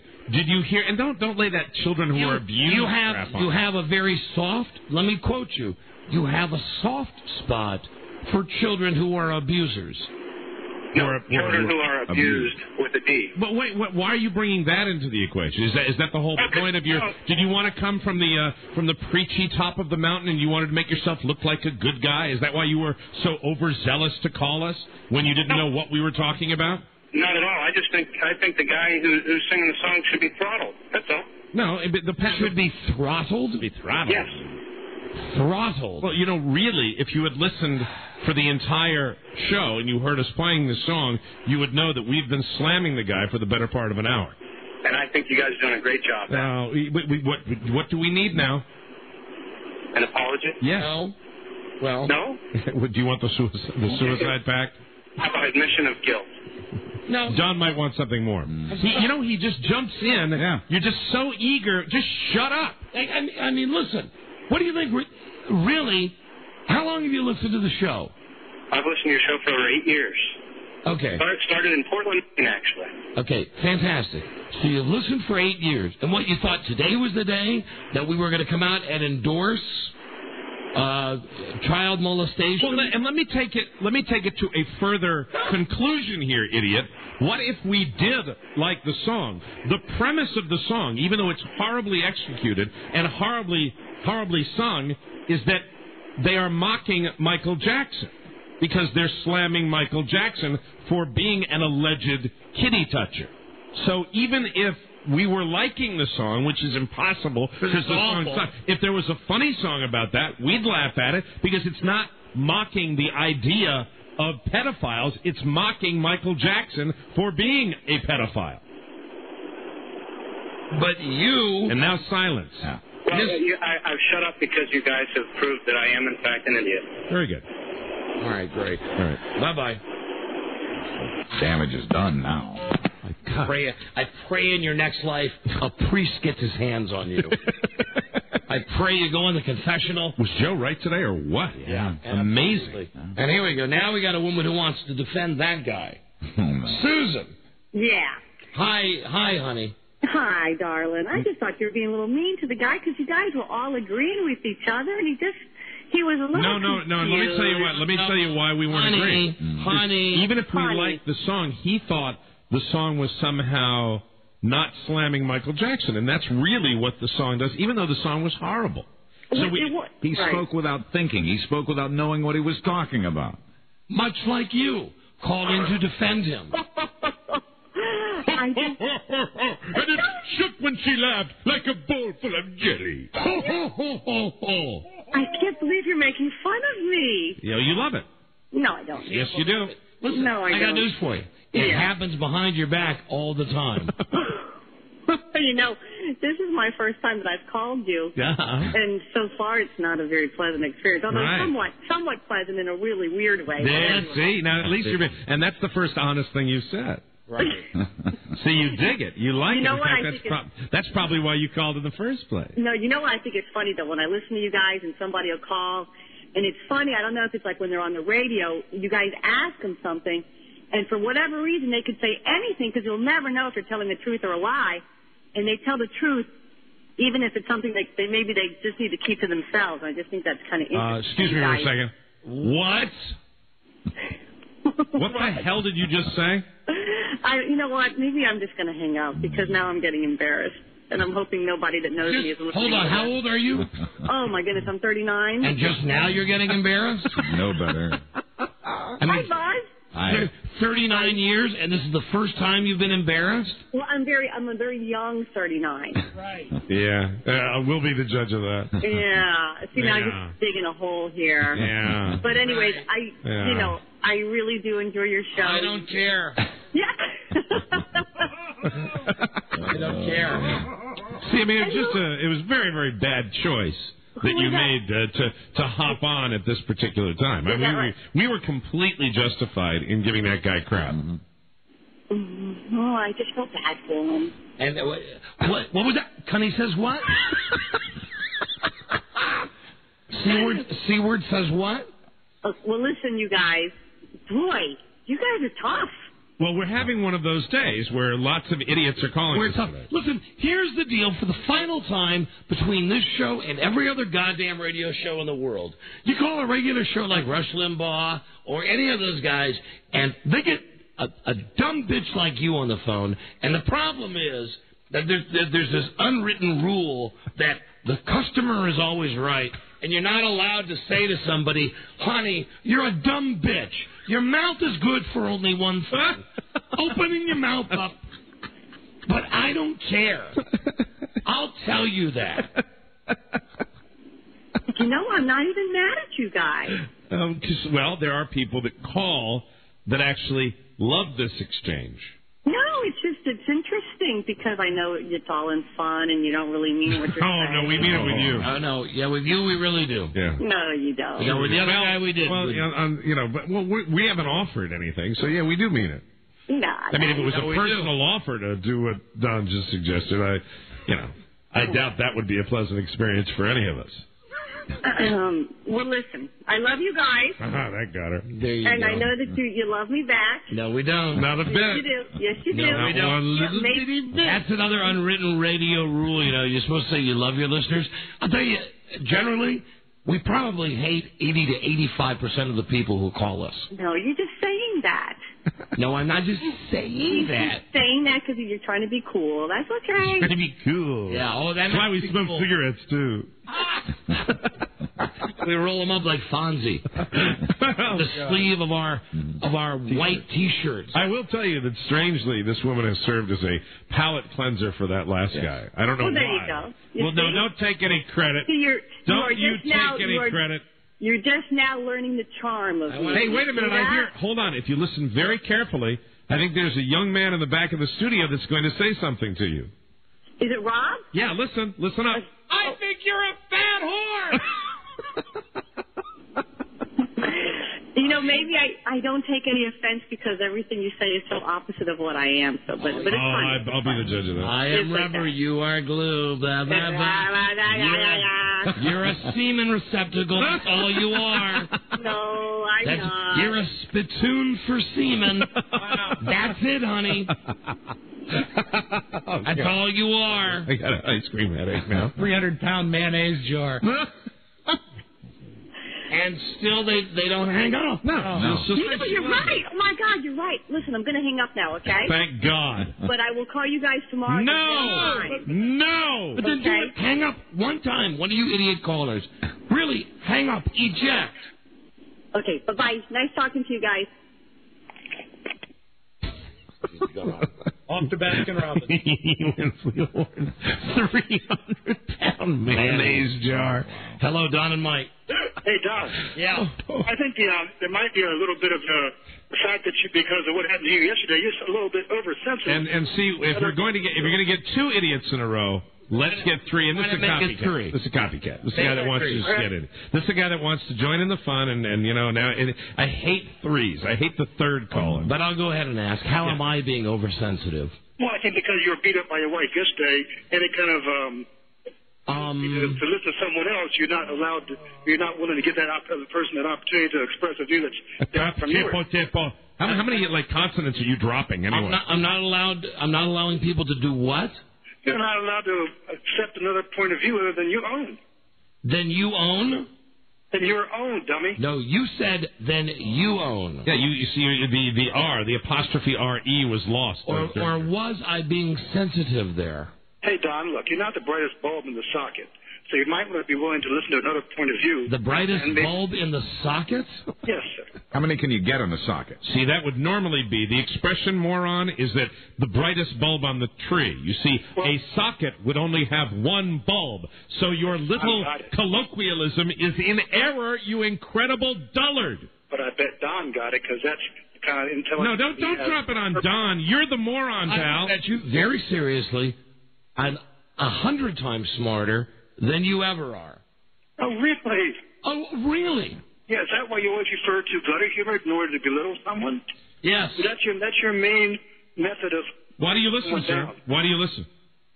I think Mike's funny. Why do you listen? Mike uses the same level as I do, and don't try this conquer and divide crap. And I have something for you. Now, that was Mike that just dropped the F-bomb on you. I know, I heard him. Yeah. But I think Mike's a lot more... Why don't you just go away? Why don't you go away? You know what? Let me tell you something. Hold on a second. Hold on a second. Sorry, I won't tolerate it. Stop dropping I don't the allow F-bomb. it. No, go. Hang up on him. I'll hang up on him. I don't tolerate that anymore at all. Stop dropping the F-bomb. Sorry, I hate that. That was done 15 years ago. It's not going to be done anymore. It's February. Mm-hmm. Boy, is it ever late February. I am. I won't let him do it. It's all right. I don't care. It's entertainment. It bothers me. Don's stupid. Mike, you're the only reason I listen to the show. I mean, that is a guy that has probably called for 15 years. And that game will not wash. That makes me angry. As you may have noticed. I know. And Mike you couldn't hear it, because Mike kept saying F, F, F you, F you, F you. Mike even stood up. Yes. Well, you got about an inch out of my chair. You rose up. Sure, I did. Oh, that's three in a row. Three in a row. I just, you know what? I overload on it. Don and Mike show. Hey guys, how's it going? I think I just peed in my pants. I'm laughing so hard at this show. I can't believe how funny this is. Okay. I'm not one of the idiot callers. I just wanted to call and tell you guys that I love you. Okay. That it's raining here in Vegas, so we got a little bit of the bad weather. Gotcha. I haven't listened to you guys for that long. Thank but you. it's freaking hilarious. Bye-bye. Thanks. Thank you. Thank you. No problem. Thank you Bye-bye. very much. Thank you. Bye-bye. Thank you. Thank you. Thank you, gentle person. Hello, Don and Mike. Stop impersonating Howard Stern. No, not. It's not going to work. No. Hello, dummy. He's gone. Yeah, he's gone. Did he run away? Yeah, he ran away. He ran away. God almighty. He runned away. He runned away. Oh, he runned away so far away, like a flock of seagulls. Don and Mike, hello. Hey, Don. Yeah. Hey, what's going on, man? Hey. Mike, how you doing? Hi there. Hey, listen, man. I called last week about Satan calling phone whores. Yeah, I got it today. We're going to get to it today. Awesome, brother. Thanks. You got it. That's it. If you people would just stop calling, we'd get right to it. Hello, Don and Mike show. Hi, Don. Yeah, and Mike. Hi, my wife and I would like to be in strip trivia tomorrow. There you go. Very good. There you go. And what's your name, my friend? My name is Neil. My name is Neil. And Maria is sitting right here. And what is your wife's name? Maria. Maria. And who's the celebrity that Maria most resembles? Who's the celebrity you most resemble? I'd say the girl in Little Darlings, Tatum O'Neal, when she was about 18 or 19. Really? I don't know. That's about as close as I could get. Sure, man. Interesting. All right, hold on a second. We'll take you. Hold on a All right. second. Wanted Hold to on. ask old Neil if she was delivered FedEx. Hello. Don and Mike, hello. Hey, guys, you guys are killing me. Hey, when I originally called, I was going to tell you that I wanted the putzes to stop calling, but please, make them keep coming. It is killing me. And, Mike, it was good to hear you let it out.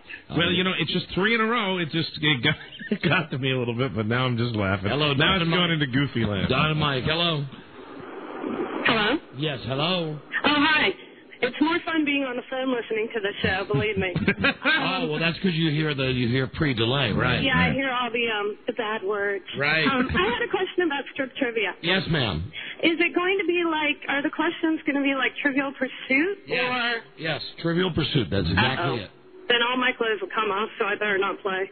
Oh, now that's a tease. You're teasing us. I was just wondering if it was Trivial Pursuit, because I'm not very good at No, they're not Trivial Pursuit questions. They're actually questions from Candyland. They're the easy ones. I might win that. Candyland. Play. Candyland doesn't even have questions. I knew you'd know that. It's just like I just was colors making up a simple game. Okay, It's goodbye. just like playing Go Fish. See you, goodbye. Hello, Mike. That's not questions either. Crazy Eight. It's like, do you have any sixes? Go fish. What would be a simple game question? Don and Mike show. Hello. Yeah, it's King to 2 on the West Coast. You think you guys can hurry up this ridiculous show? I'm waiting for Tom Likas to come on. There's another guy. Here we go. Another copycat. Here we go. Another pile of It's the first time I got through. It's just, hurry up, do all your bits, get it all done, do your news, blah, blah, blah. I'm waiting for live. Yeah? Phone. You just gave out the last 2 digits of your phone number. Hey, Rob, you got to do your shit out here. Let's go. We got a lot of faggots out here for you, baby. What? What was that? Dropped the S-bomb. Oh, he did? Yeah. I didn't do an S-bomb. I believe you I did. didn't do an S. Told Rob he needs to do a show out here in San Francisco. We got a lot of faggots out here for him. Uh-huh. I love gay people. I'm out. I'm out of See gas. you later, bro. I'm out of gas. I'm All right. completely out of gas with idiots today. What was that, dummy? Hey, you're the dummy, man. Well, why do you listen, sir? I just did some channel surfing. No, you didn't. Really? No, you've been on the station before. You're mentioning another show on the station. So you've For a been long time. So why have you continued to listen and then call? You mentioned that we do news, and we do news at the end of the show. How would you know that if you were just channel you got serving me. today? Got me. I listen to you all the time, Okay. every day, All right, very every good. day. All right, and then you like to hate us, right? Oh, I live for it, bro. Okay, well that's understandable. You're being honest. Or do you really like us and you're just trying to be funny?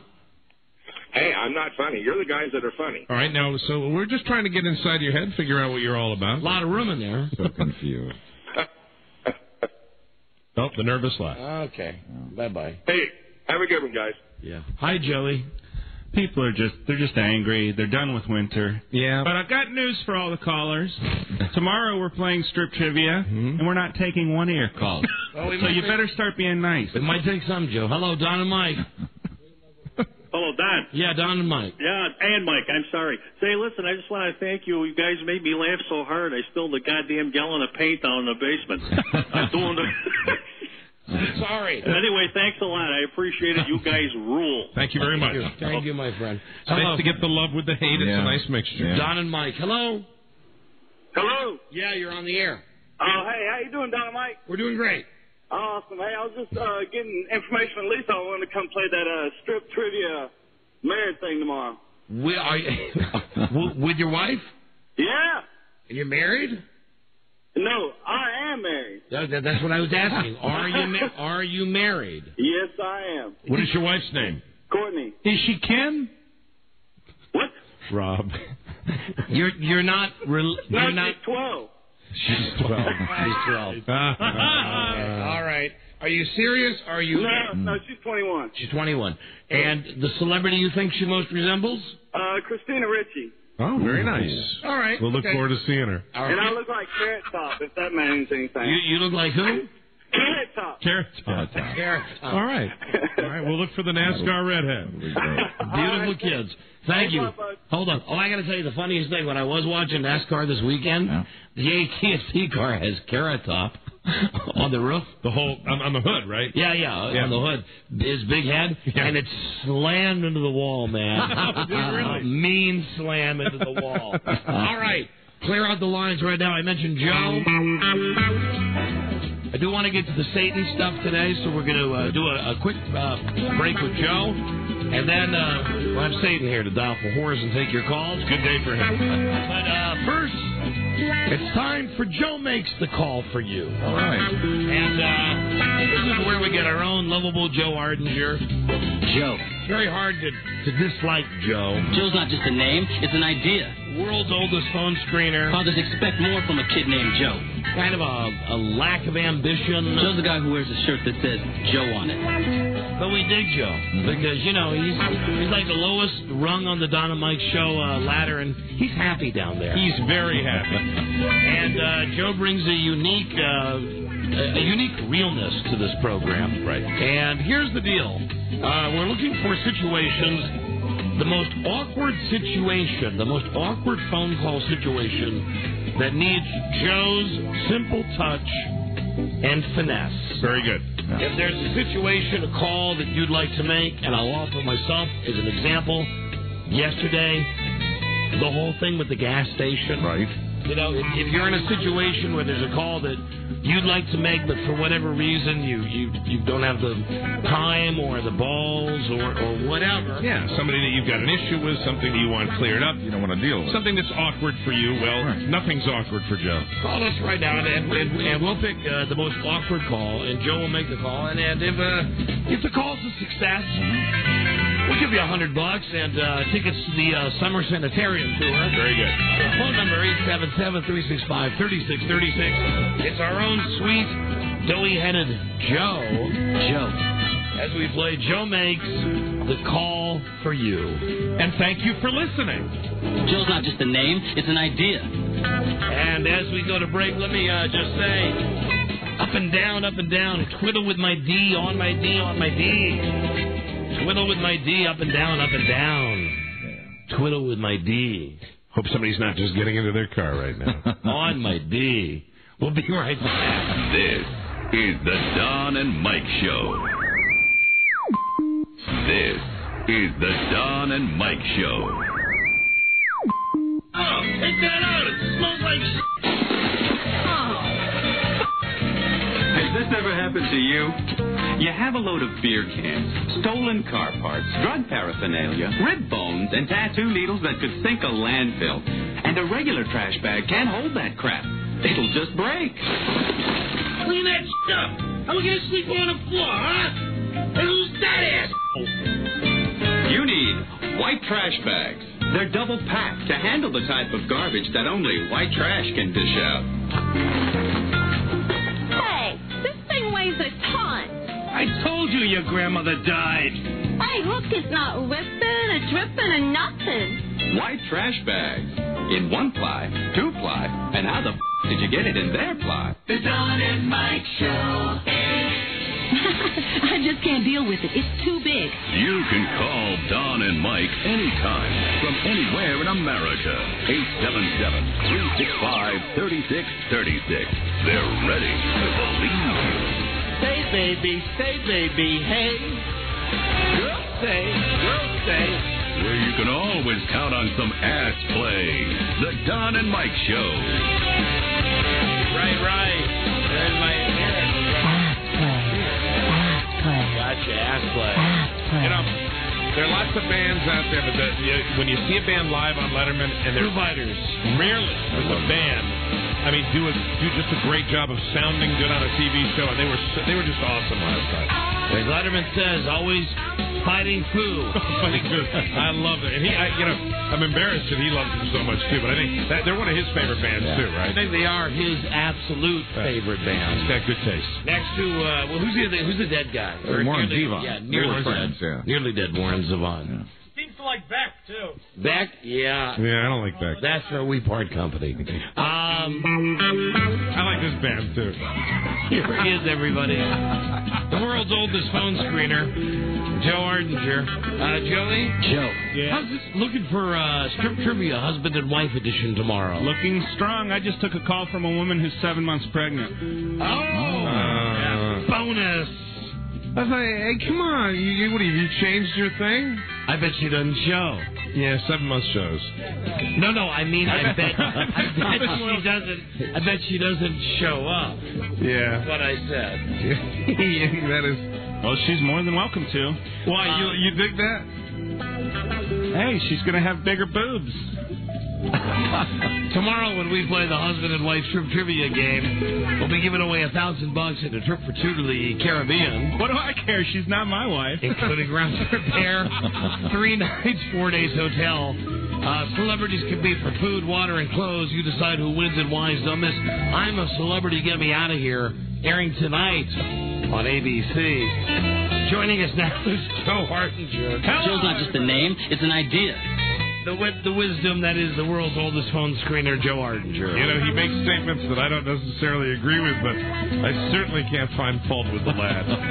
Joe. We're quite fond of him. Welcome to Joe Makes the Call for You.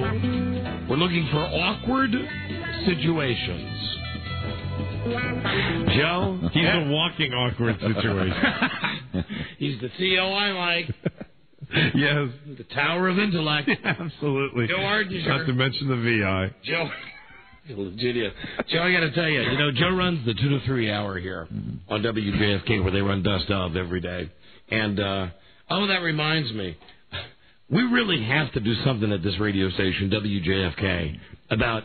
I'm all for them running the show. Let's burn it down. But we are so overexposed on this station. Yeah, and that's not good. I mean, that really, it's getting to be a little out of hand. Do you realize they run a tape of a best of from 2 to 3. Mm-hmm. Then we do the regular show from 3 to 7. Right. Then they rerun that show Monday through Friday from 11 at night till 3 in the morning. Mm-hmm. Then on Saturday, they run 9 hours in a row of best of, and on Sunday they run 10 hours in a row of best of. You know, we really have a wonderful track record on this show of keeping our material and having it available for best of, but this is a little silly, don't you think? There are 48 hours every weekend, and we've been assured that at least 15 of them, maybe even 16 sometimes, are not best of Don and Mike. That's a little silly. I had Broyhill do, one of his computer things, and he said, last week, out of the 7 days, some ungodly number like 43% of everything that aired on this radio station was either a current show or an old show of ours. Yeah, that's a little much. That's saturation. I mean, and it violates the rule of show business too. Listen, nobody loves me more than me. But even I'm sick of me when I get on, on the weekend and you turn it on and I don't listen to me on the weekend, and here we are. And I really like occasionally tuning into the various car dealers and automotive programs. And you're welcome, Rob. And but when I hear us, I don't, I just think it's a little overkill. By my math, there are 168 hours in a week, and what you just said was 74 of them were the Don and Mike show. Wow, that's too much. Don't forget what Letterman says. What? CBS. We're not even trying. My personal one is Infinity Management. I'm out of ideas. How about you? I'm out of ideas, too. Great. Good idea. Hey, Joe's wound up today, isn't he? Anyway, he's getting off on a rant there, but really, you got to cut back. You got to stop running the show so goddamn much. Just let us do the 4 hours here, right? And you can have 2 to 3 o'clock to help the midday ratings, but then beyond that, you give everybody a break. Stop running it. There's more best of than there is new, if you do the math. Yes, there is. Yeah, that's really wrong. Yeah. And then and no wonder people get mad when we go on vacation. Yeah. Because when we go on vacation, that's why we shouldn't have that on the weekend. Agreed. Aren't there other people that would like to sell things? There's always the Joe Show. Have the Joe Show on the weekend. Joe, are you ready to make some calls? Yes, I am. All right, let's see. This one looks promising. This comes from Sacramento KHTK. Jim. Yes. Jim, you want... Hi, Mike. Hi, howdy. Thanks for listening. Thank you. You'd like Joe to make a call to a guy named Greg? Yeah, Greg's a buddy of mine. Known him for a couple of years, and about a year and a half ago, he, things happen sometimes, and he needed to come live with me, and it was supposed to be, hey, just a couple of months, and I'll get back on my feet. And like I said, that was like a year and a half ago. So he's lived with you. He's lived with you. He's living with me, and he's my buddy, and I like him and everything, but year and a half, it's time to get on his own 2 feet again. So you want him to move out? Yeah. And that'd be a pretty awkward situation for you to call him and tell him that? Yeah, we're friends, and it's kind of a tough thing how you tell your friend. Yeah, I mean, I can imagine probably very few more awkward situations. Not exactly, unusual, but very difficult to do. Hold on. Hello, Don and Mike Show. Walt, Philadelphia, WYSP. Walt, hi. Hey, Don. Hi. How are you? Walt, we're doing great. Who would you like Joe to call for you? Yeah, I'd like him to call my cousin Tommy. Why's that? Well, for the past few months, I've been kind of doing his duties. Chauffeuring his girlfriend around, taking her here, taking her there. Mm-hmm. He's a workaholic. I just want to tell him I banged your girl. This is your cousin? Yeah. So you've had sex with your cousin's girlfriend? Yeah, I'm having. You what? I'm having sex. You're having sex with your cousin? Right now? I have a question. Oh, not right How now. are you holding the phone? Not that my crap detector is going off, but it's going off. If you are currently in a relationship, why would you possibly want to expose that? Excuse me? You heard me. Exactly. Do you have a girlfriend? No. I'm just banging his girlfriend. Why aren't you answering my question? I didn't hear your question. I asked you, I said, if you're currently in a relationship with this woman, you're having sex with her. Hold on, let me move on. I think we got the best one right here on line 6. This could be great for Joe. This is why we invented Joe Makes the Call for You. Christina? Yes. Hi, Don. Hi, Mike. Hi there. Your mom doesn't know this news? No, she doesn't. Now, is it happy? Oh, yes, it's very happy, but she thinks I got my tubes tied after my last child. And? I'm 5 months pregnant again. Are you married? Yes, I am. And she thought you were, has she been kind of a proponent for that's enough of the children? Yes, because this is my 5th. Okay. There you go. That kicks it over the top. This is why we invented Joe Makes the Call for You. And what better, on any level to announce a pregnancy? Who better than Joe Ardinger? So, Lisa, I need the information, please, on line 6. The girl's name is Christina. What's your mom's name? Jennifer. Jennifer, so you're going to call Jennifer, and Joe will be speaking on your behalf to tell your mom that you're pregnant again. Okay, hold on a second. And that, just a few months down the road, another grandchild. Wow. Hold on. Here we go. All right. And Joe, of course, will share this news in his wonderfully sensitive way. Let's see, Rob. You need to get you need to pick up the handset here, please. And tell the mom that we have a message. Hi, Don. Yeah, hi. Hi, Rob. Mike. Hi, Rob. How you doing, Joe? All right, Rob, there you go. Now, it's ringing. High five. Hi, Rob. The phone's ringing. Rob's now going to get the mom on the phone. Jennifer. And then get ready for Joe makes the call. Is Christina there? Yes, I'm here. Are you married? Yes, I am. Okay. That's Joe's. Don't worry about that, Christina. That would be Joe's short-term memory loss. Okay. All right, now hold on. Christina, I'm going to put you on hold. Okay. Hold on, please. And Rob, you got her on line 5? Now, Don, the way this works best, isn't it? Joe takes the whole thing from start to finish. Well, and actually, Buzz gives him the lead-in once I push the button down, and that's it. Very good. You ready? Mm-hmm. Here we go, Buzz, and here's the lady. It's time for Joe Makes the Call. From the Westwood One Radio Network, it's your host, Dr. Joe Ardinger. Hello, everybody. Today we're going to make the call to a woman named Jennifer. Jennifer, are you there? Yes. Hi, Jennifer. My name's Joe Ardinger, and I'm making a call for you today. Hi. How are you doing today? Fine. Oh, by the way, where are you located? Centerville. How's the weather in Centerville? It's pretty good. Is it? Is it warm out there today? No, it's cold. It's warm in Burke. Joe. Anyway, today I received a request from, I believe it's your daughter, Christina. Yes. And she wanted me to make a call for you, Jennifer, regarding a touchy situation, if you will. Uh-huh. Now, as I've been led to believe, Christina is not going to have any more children at your request. Not at my request. Oh, not at your request. No. Oh, I'm sorry. I must have gotten something wrong. Silly me. No, she's had her tubes tied. And you're making that's the right. call. That's right. Christina has had her tubes tied. And you're making the call for Christina. Well, I'm making the call for Christina today because she didn't actually have her tubes tied. Well, no, we don't know that. She didn't. Well, we can assume. We can assume that she didn't. And that's why. Because Christina is pregnant again. 5 months. 5 months pregnant. Are you serious?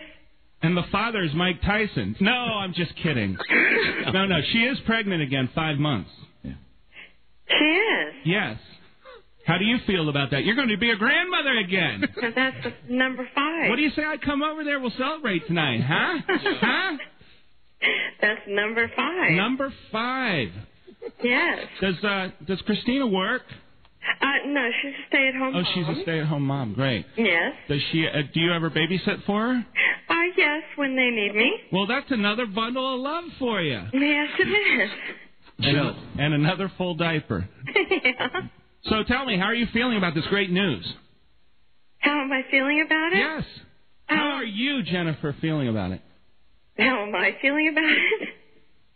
Is this shock. mic working? It's a shock. It's a shock. Joe, yes. tell her. No, very much so. Joe, tell her you put her on hold, and you'll see if Christina has a message for her. Very good. Now that you've broken the news, now we can maybe bring Christina into the equation. That's what we're going to do. We're going to put you on hold, and I'm going to get a message from Christina and deliver it to you. Okay. Possibly save this. Hold on, Jennifer. Hold on, please.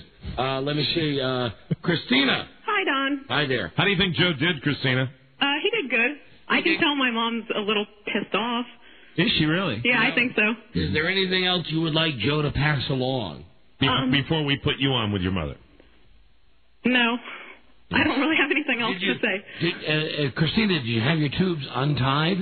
No, they were never tied. They were never tied. When I went and had my last child, I was seriously considering it, and the doctor convinced me not to because I'm only 25. Oh, did you? My God, hold on. Wow. Now. 5 kids and you're 25? Yeah, and I've been on your show once before. My God, how old were you when you had the first puppy? I was 20. 20? Well, all right. God damn, you're like the Play-Doh Fun Factory. Baby a year. Cranking them out. Jesus. Okay, so had you lied to your mom and told your mom you had your tubes tied? Yes.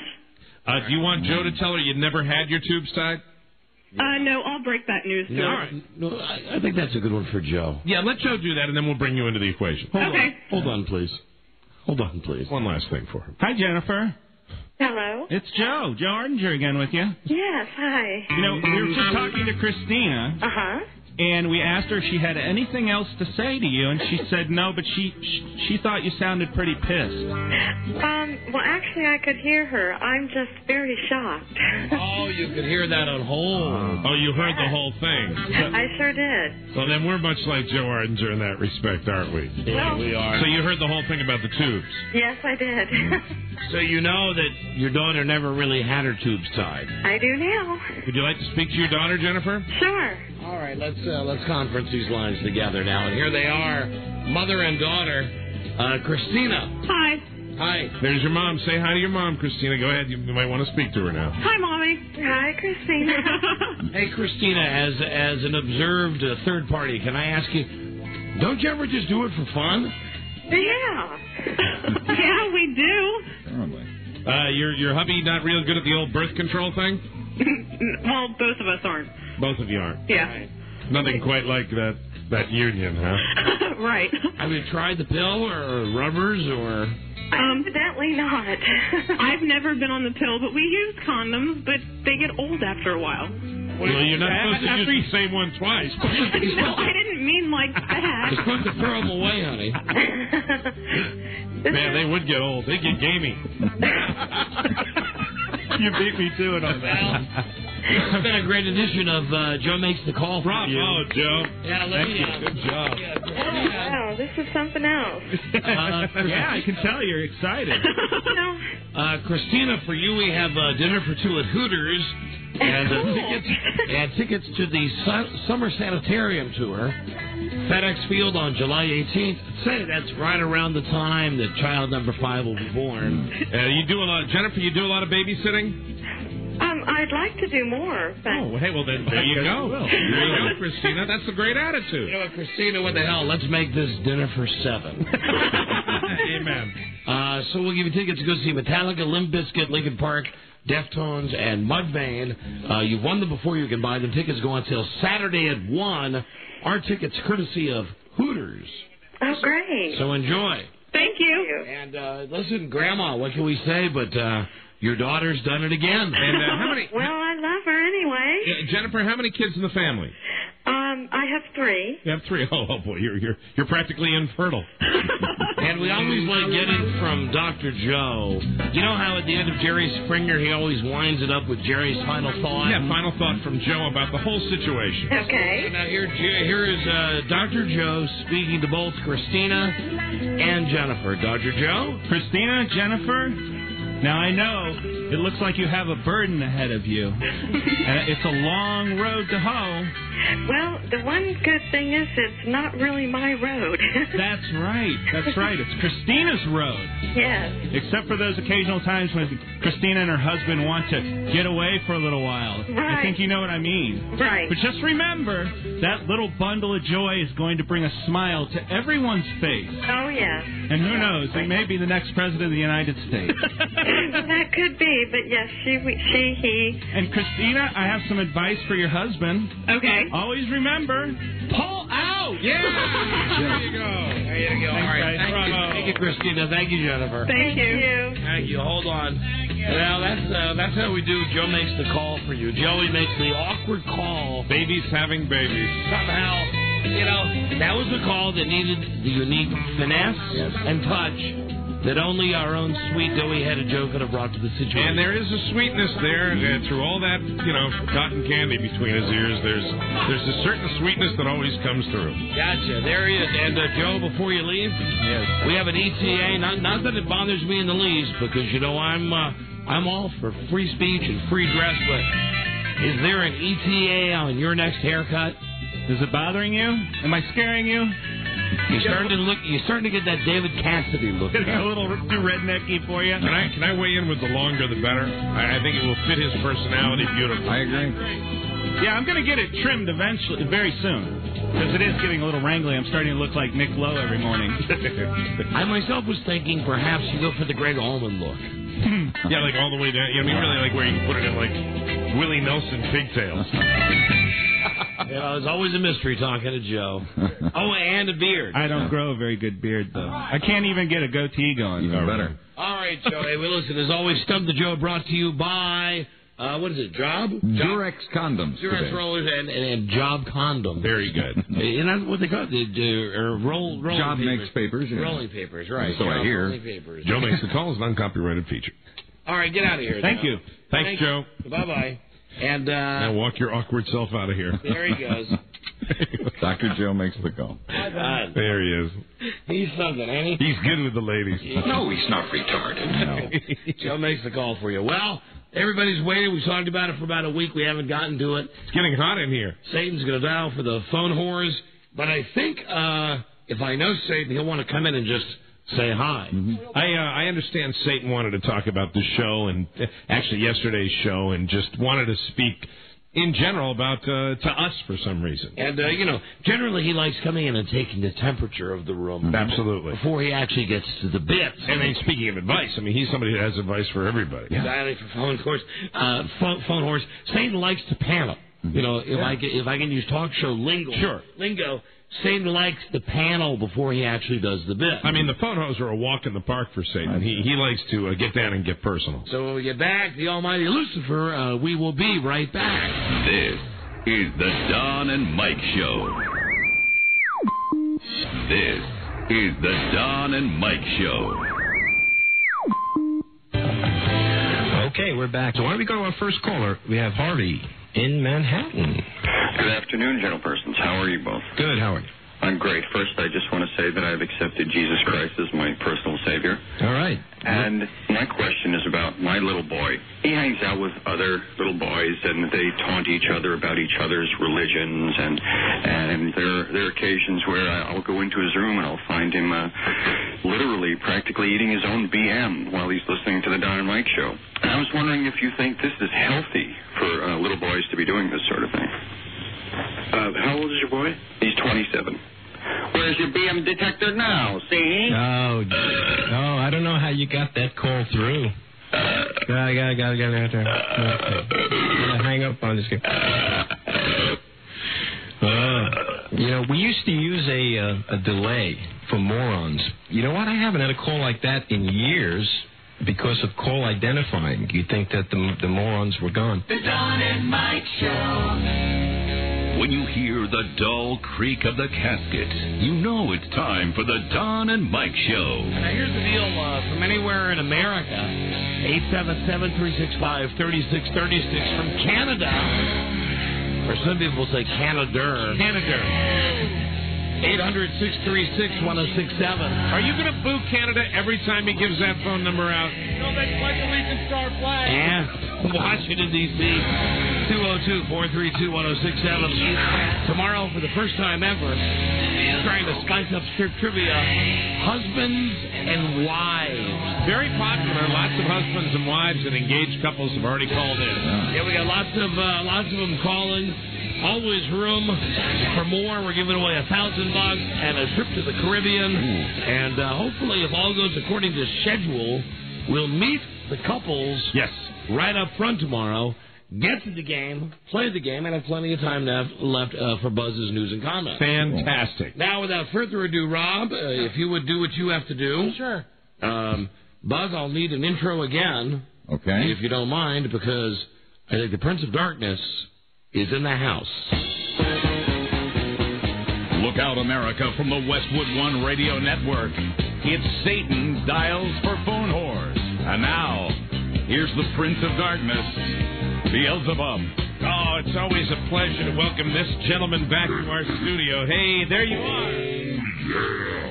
Lucifer in the house. How you doing, Michael Barrows? I'm doing great. It's always a pleasure to have you back. I understand we've got a very special treat today. In the next break, we're going to be actually having you call the sex lines. Is that correct? You invented those, didn't you? It's hot as hell in here. Yeah, phone whores, phone sex. That was my deal. You might remember back the deal of in the days when it was you would call the 966 or 977. Yeah, you haven't been here in a while. It always kind of makes me chuckle when you come right out of the gate, just to hear that lovely sound of your voice, Satan. Mike, you're one of my favorites. I understand that, and I appreciate that. And you're always such a wonderful interview because you have thoughts on everything in the world. Because really, you're You're part of the whole equation, aren't you, Satan? Well, I had a busy weekend. I made that whole Nora Jones thing happen. Oh, I had no idea. She looks like such a total innocent that I'm amazed. She's in your stable? Have you heard the record? Yeah, I have. Jesus. I mean, I really It sounds like it came from the cow's ass. But she won 5 Grammys, and I guess you had something to do with that. All of them. Really? Oh, yeah. Please, before Sunday, have anybody really under the age of 50 heard of Nora Jones? No, you're absolutely right, Satan. You're pretty tapped into the pulse of music, and I guess some people are paying their dues again. I've been looking at the Academy Award nominees, and got some old favorites that are there. Are they knocking on your door again? Well, I got the lifelong deal with Jack. Yeah, Jack Nicholson. And with Jack, he really doesn't care if he wins or loses. Right. He just likes being nominated. And he likes going to the party, isn't that right? He loves going to the party. Nobody likes the party as much as you, though, Satan. Yeah, there you go. And this year I'm taking Dr. Natasha Terry, noted sexpert. She's one of your favorites, too, isn't she? Oh, yeah. Fantastic. Oh, she's got a rocket body. You look like maybe you have been partying a little bit. I don't want to offend. It's not my place, but Maybe my tail's drooping a little bit. Have you gained a little weight, Satan? Have you maybe put on some pounds? I put on some pounds, but I want to tell you something, Mike. What's that, Satan? If you don't mind. What's that? Saying this to you. Yeah, you go right ahead, please. You calling me fat. Hey, Mike? Yeah? Stand up for a second. All right, I'd be happy to. Say, around. Yeah, all right, here I'll show you the best way I've come up with to lose weight. Where are you going with this, Satan? I don't know. Jesus! Your fat ass is on fire. Give me some water now. Why'd you do that? Why did you do that? You saved your life. No, I take it back. You look good. Oh, Jesus. Jesus, why did you do that? You didn't need to do that. You pissed me off. I'm sorry. I didn't mean to say it. You know what? Buzz, sometimes I... And I like you. Oh, I like you, Mike. Sometimes I completely forget who I'm talking to. Gotta be careful. The Prince of Darkness, and sir, you are the Prince of... Yes, sir, I will not... Sorry, I apologize. I'm sorry. I'm sorry. Here I am. Yeah. In my Sean John clothes. I'm sorry. I was wearing, I got my rapper medallions on. You're wearing your hat backwards between your horns. You dare to ask me if I put on a few pounds? You know, I've learned my lesson. Please don't get all worked up again. No, I'm fine. I understand. Everything's fine with us. You look great. You look great. You look fantastic. Okay. You're my daddy. You're my daddy. It's scary to say that too, because then I feel like I should be in Rosemary's Baby or a movie. That's one of my great comedy. Yeah, fantastic. Man, is that a funny movie? Well, it's on your hit parade. I know you like The Exorcist, The Omen. You love those movies. They're all good. And you were the one that actually recommended the Christopher Walken part. And what was that fabulous movie about Satan? I forget. The name escapes me. But Christopher Walken, he looks like he could be your son. He's one of my top guys. Is he really? He's one of my top guys. Right. Yeah. I got a lot of guys that I'm really close with. Might be Covenant. That might be the movie. The long-time relationship, with Larry King. Larry King, who is... did you get him that grape juice commercial? I sure did. Yeah. Listen, how else are you gonna... He sucks on that. How else he sucks on everything. Yeah, I know. Well, he signed the deal. Does he have the most... Do you have the most paper on Larry King than anybody else? I got paper on him that you wouldn't believe. Right. All I know is that his semen is still delivering me children. Yeah, so that's the... See, one of the things, usually it's just the soul that you demand. In Larry's case, the whole reason he had children the second time around in his 60s was to offer up firstborn children to you, and actually second and thirdborns. Chance. Right. Chance Zeiger. Right. If you ever get the chance, he's got the 666. Right, yeah. And the other little bastard, he's got it too. Oh, really? And part of the great deal is that in the middle of the night, if I feel like it, yeah, I just get to, materialize in the bedroom. Really? And I say, hey. Oh, man, out of flames, huh? Larry. Yeah. He goes running away. Of course. Your deal with Larry. I nailed that piece of ass wife of his. Your deal with Larry King is truly, truly amazing. But, well, look at his career. I mean, the man wouldn't have any career at all if he hadn't hooked up with you. Would you buy grape juice from him? Jesus Christ. The guy's a walking advertisement for cancer. He is. If he would be selling a product that would make you healthy, laugh at that. Man. Oh, boy.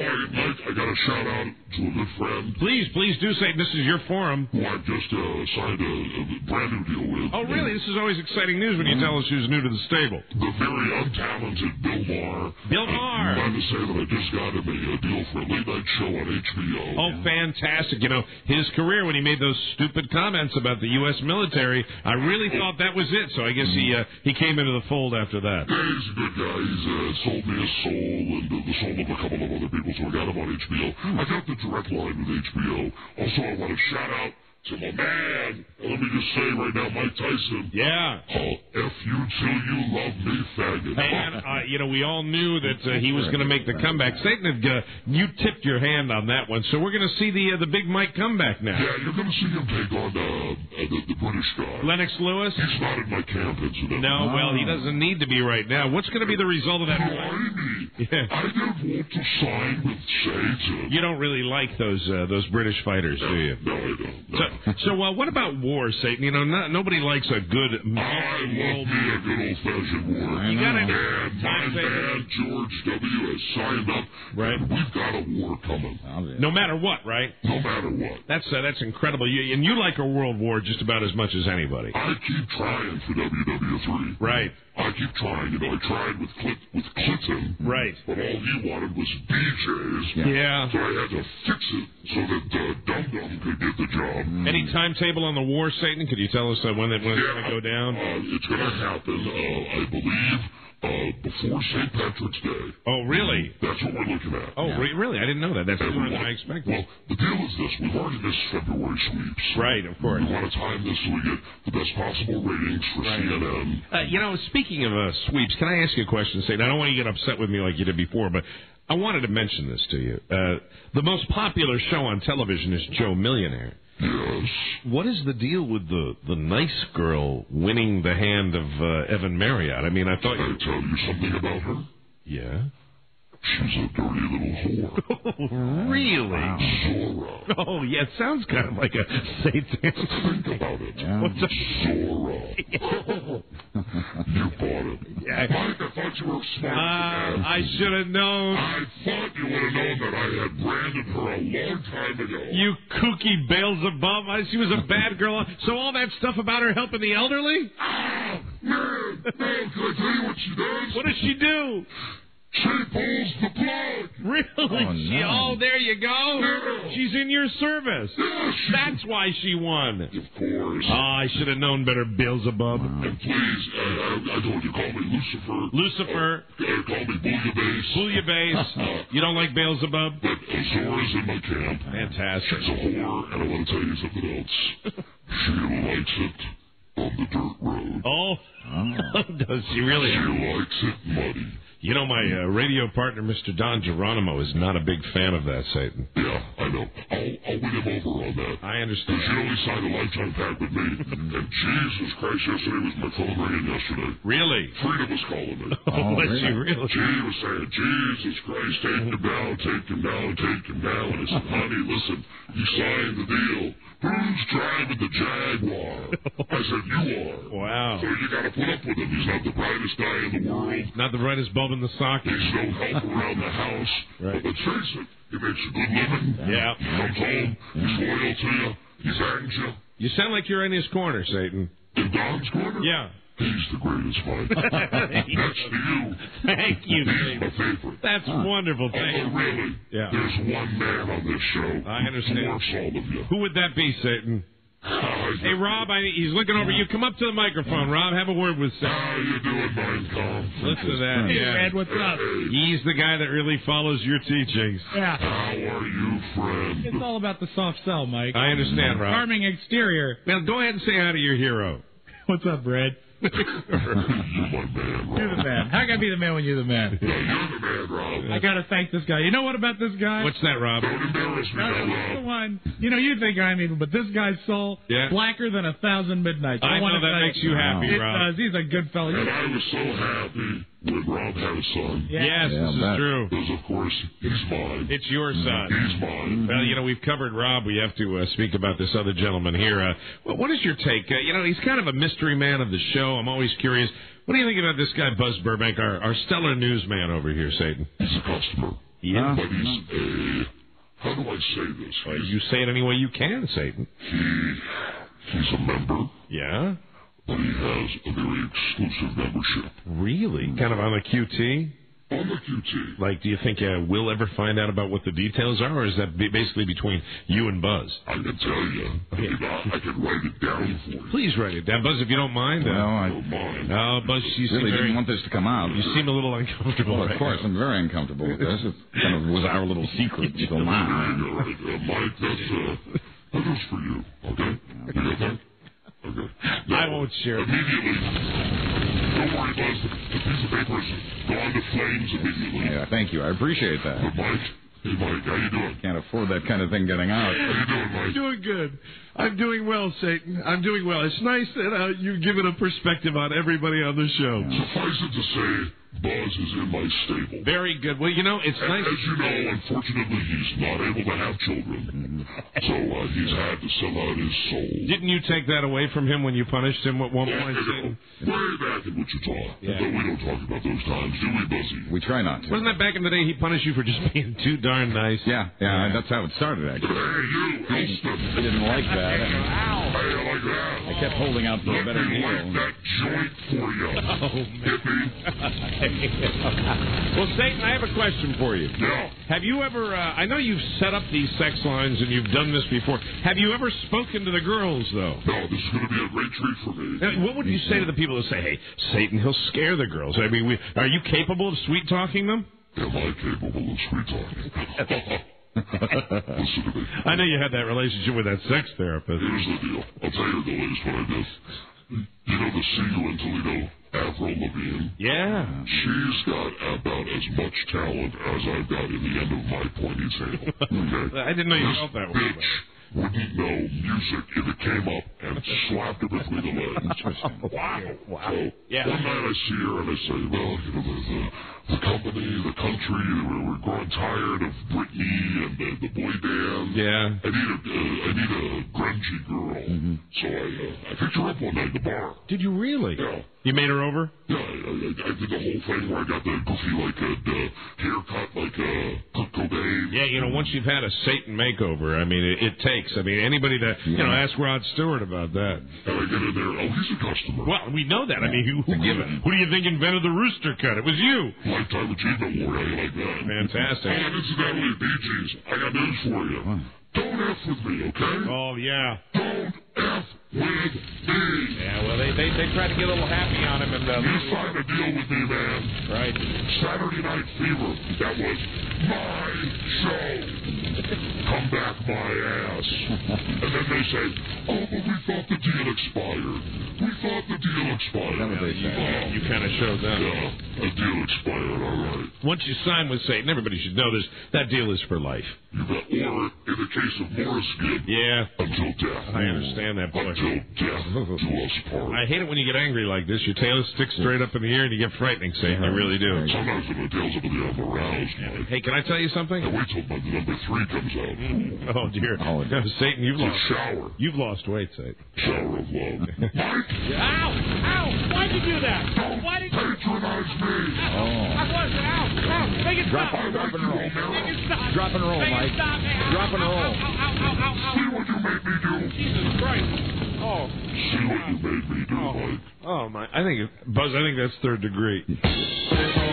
Hard. I'm going to call the phone whores after the break. All right, I got to go lay down to the men's room, splash some cold water on my body. Hey, listen, understand we got the Arbitrum today. Yeah, we had another great one, and we have to thank you for that. Congratulations, God knows. People won't listen to this piece of crap radio show. Not without your help. Jesus Christ, where do you get the retards that call this show? We're having one of those days, but Satan, you the Prince of Darkness. Mike, yeah. You're the man. And I say that with 2nd degree burns over 80% of my body. Yes?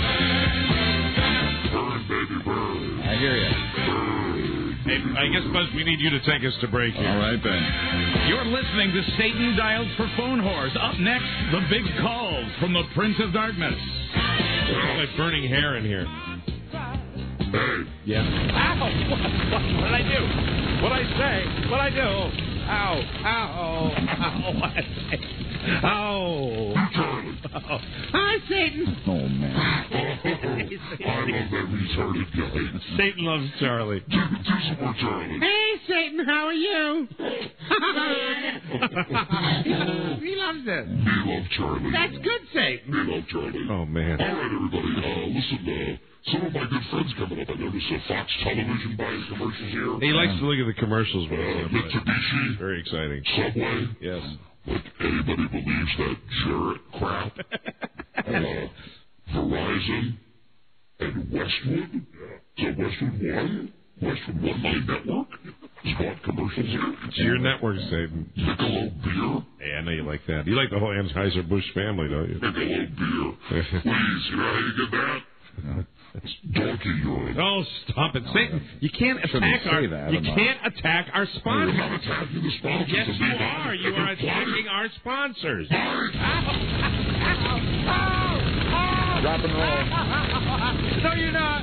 No, you're not. I'm sorry. Thank you. Mother, may I? I love you, Mike. Thank you, Satan. Love you, Buzz. Jesus Christ. No. Love you, Robbie. Oh, God. Love you, long time mine come. I'm bald. My All right, hair. get the phone horse on. My hair burned off. I'll be right back. Marshmallow. Oh, and I gotta talk to, where's that whore Lisa Herndon? I gotta talk to her during the break. Oh, really? Well, you know, the last time you did that, my God, you ravished her. I got news for her. Yeah? She's carrying something. Oh, really? No. Well, we'll have to talk to her. She's carrying something. Fascinating. Right now. Really? I'll leave you with that at the break. Okay. What is she carrying? What's she carrying, Satan? Could it be a baby? It could be. Or could it be a disease? Oh, stop it. You know her boyfriend. Yeah, well, you know him too. He's in your Vote for disease. We'll be right back. This is the Don and Mike Show. Hey, turn that off, man. The Howard Stern Show. This is the Don and Mike Show. This program is paid for by the Ernest Angley Outreach Partners. The Don and Mike Show. Foul, death, series come. Ow! And remember, Ernest Angley didn't do it. Amen. It's time to roll back the stone and let the comedy rise again. The Don and Mike Show. Hey, we're back with Satan. There you are, Satan. Hi, Mike. Satan, you gonna down for phone whores? Yeah, Rob's dialing it up right now. Very good. Nothing. You doing it, Robbie? Do it fast. Rob. God damn it, Rob. Rob sounds like his voice gets lower when he talks to you. Mike? Yes. No. I didn't No. need you pointing No. that out. No. Ow. You have Ow. Ow. Ow. Ow. Ow. Let me know when you get the horse on the line, Rob. Hello, this is Satan. How may I serve you?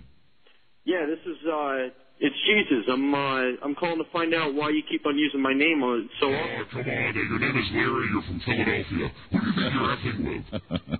No, it's This is the Jesus. Prince of Darkness. Yeah. I'm Bouillabaisse. It's your Douchebag. son. It's your son, and you keep on. Douchebag, your name is Larry. You're from Philadelphia. You're not Jesus. No, I just said that because they wouldn't let Jesus. Jesus I'm comes afraid no good can come of out. this. Jesus comes out of my stool. How we doing, Rob? All right, Rob seems to say we've got the... Have you been bad? Do you need a little... Yeah. All right, make sure you tell them they're on the air, Satan. You can Of course I will. at any time. I follow all FCC rules. Very good. Toe-sucking, uncensored Hey, you got the one-on-one toe-sucking call line, Satan. with one of How you doing, horse? my friends for just $3.50 per minute. Hi, everybody. This is Lucifer. To join the Dial for phone 24-hour whores. orgy party line, please press 2. $3.25 per minute. Right, I think you press To 1. listen to private. Here we go. Remember to get back to the main. All right, shut up, Press star bitch. anytime. I'll do the talking here. You do the sucking. Come on, whore. Hello? Yeah, Don and Mike, you're on the air. Hello? Yeah. Hey? But you got a problem? Hello? What? Hi, how you doing? Hello? Hi. Yes, I'm speaking to you. What What's your name? My name is Donna. What's your name? My name is Lucifer. I want you to suck my tail. Oh, yeah? Suck it. Oh, yeah, I'm doing it right now. He's not really polite to me. No, you're not. Well, I know you're a fat pig. I can't understand you, okay? What do you mean you can't understand I me? can't understand you. I can't understand what you're saying. What can't you understand, whore? Your words. I invented the medium. Your what? I invented the medium. I invented prostitution. Then I invented... Hello? You invented prostitution? Yes. Then I invented... Who's selling your ass? Then I invented out-call escort service. Then I invented the 976 numbers. You did it Well, all. you must be a very wealthy man then, wouldn't you be? I'm the wealthiest, baby. Oh, but you're calling me. Don't you have a bunch of women around if you're so wealthy? You think women would be flooding over you? Satan, I don't think she's treating you with the right amount of respect. Hey, whore. You don't understand who you're dealing with. Excuse me? I said whore. You do not know who you're dealing with. How far did we go in grade school before we got thrown out or quit? Listen, bitch. You feel a burning between your legs? I do. Yeah, that's right. Let me level. That must be you, huh? Hey, baby, let me level with you. She's pretty tough. You got a What are good you match talking through? Let me level with you. This is Why Satan. would you do that for me? This is Satan. I can't understand even what I'm the you're saying. devil, you stupid bitch. You're the devil. Yes. No, I'm speaking straight to hell. Ugh, I gotta get rid of the whore. It's your bill, not mine. Come on. What do I gotta do to get rid of you? Is it X? Star. That was the worst phone whore ever. Press 1 for a look. Right. All right, we'll get you another one, To Satan. get back to the main You menu, seem to have you trouble can with press her. star. Now, try to be nicer to the next one. Yeah, you try to do your sweet talk. I told you. All right. They'll be intimidated by you, Satan. That's right. Come on, use your head. Mike, What? Ow! Ow! Come on! Be careful. Come on! God! Hello? Damn it! Ron and Mike, you're on the air. Hello? Yes, hello. How you doing, baby? I'm doing real good. How are you? Yeah, what's happening? Hot stuff. Huh? What's happening, hot stuff? Tell me something. What? You ever seen The Exorcist? The movie? Many times. Yeah, that turn you on? Does it turn me on? Yeah. Oh, yeah. Yeah, me too. Real hot. Oh, Real this hot. baby here. You like the pea soup scene, baby? Oh, yeah. Oh, yeah. Yeah. You like the Friday the 13th movies? Oh, yeah. You like Freddy Krueger? Do you? Satan, you better get her name. Hey, what's your name, baby? April. April. Hi, April. Hi. I'm hot as July. You're as hot as July. You can call me Larry. Larry is his code word. What's going on? Pardon me, baby? What's going on, baby? What's going on? Me, I'm the control of the world. Right here, I'm rubbing my crystal ball.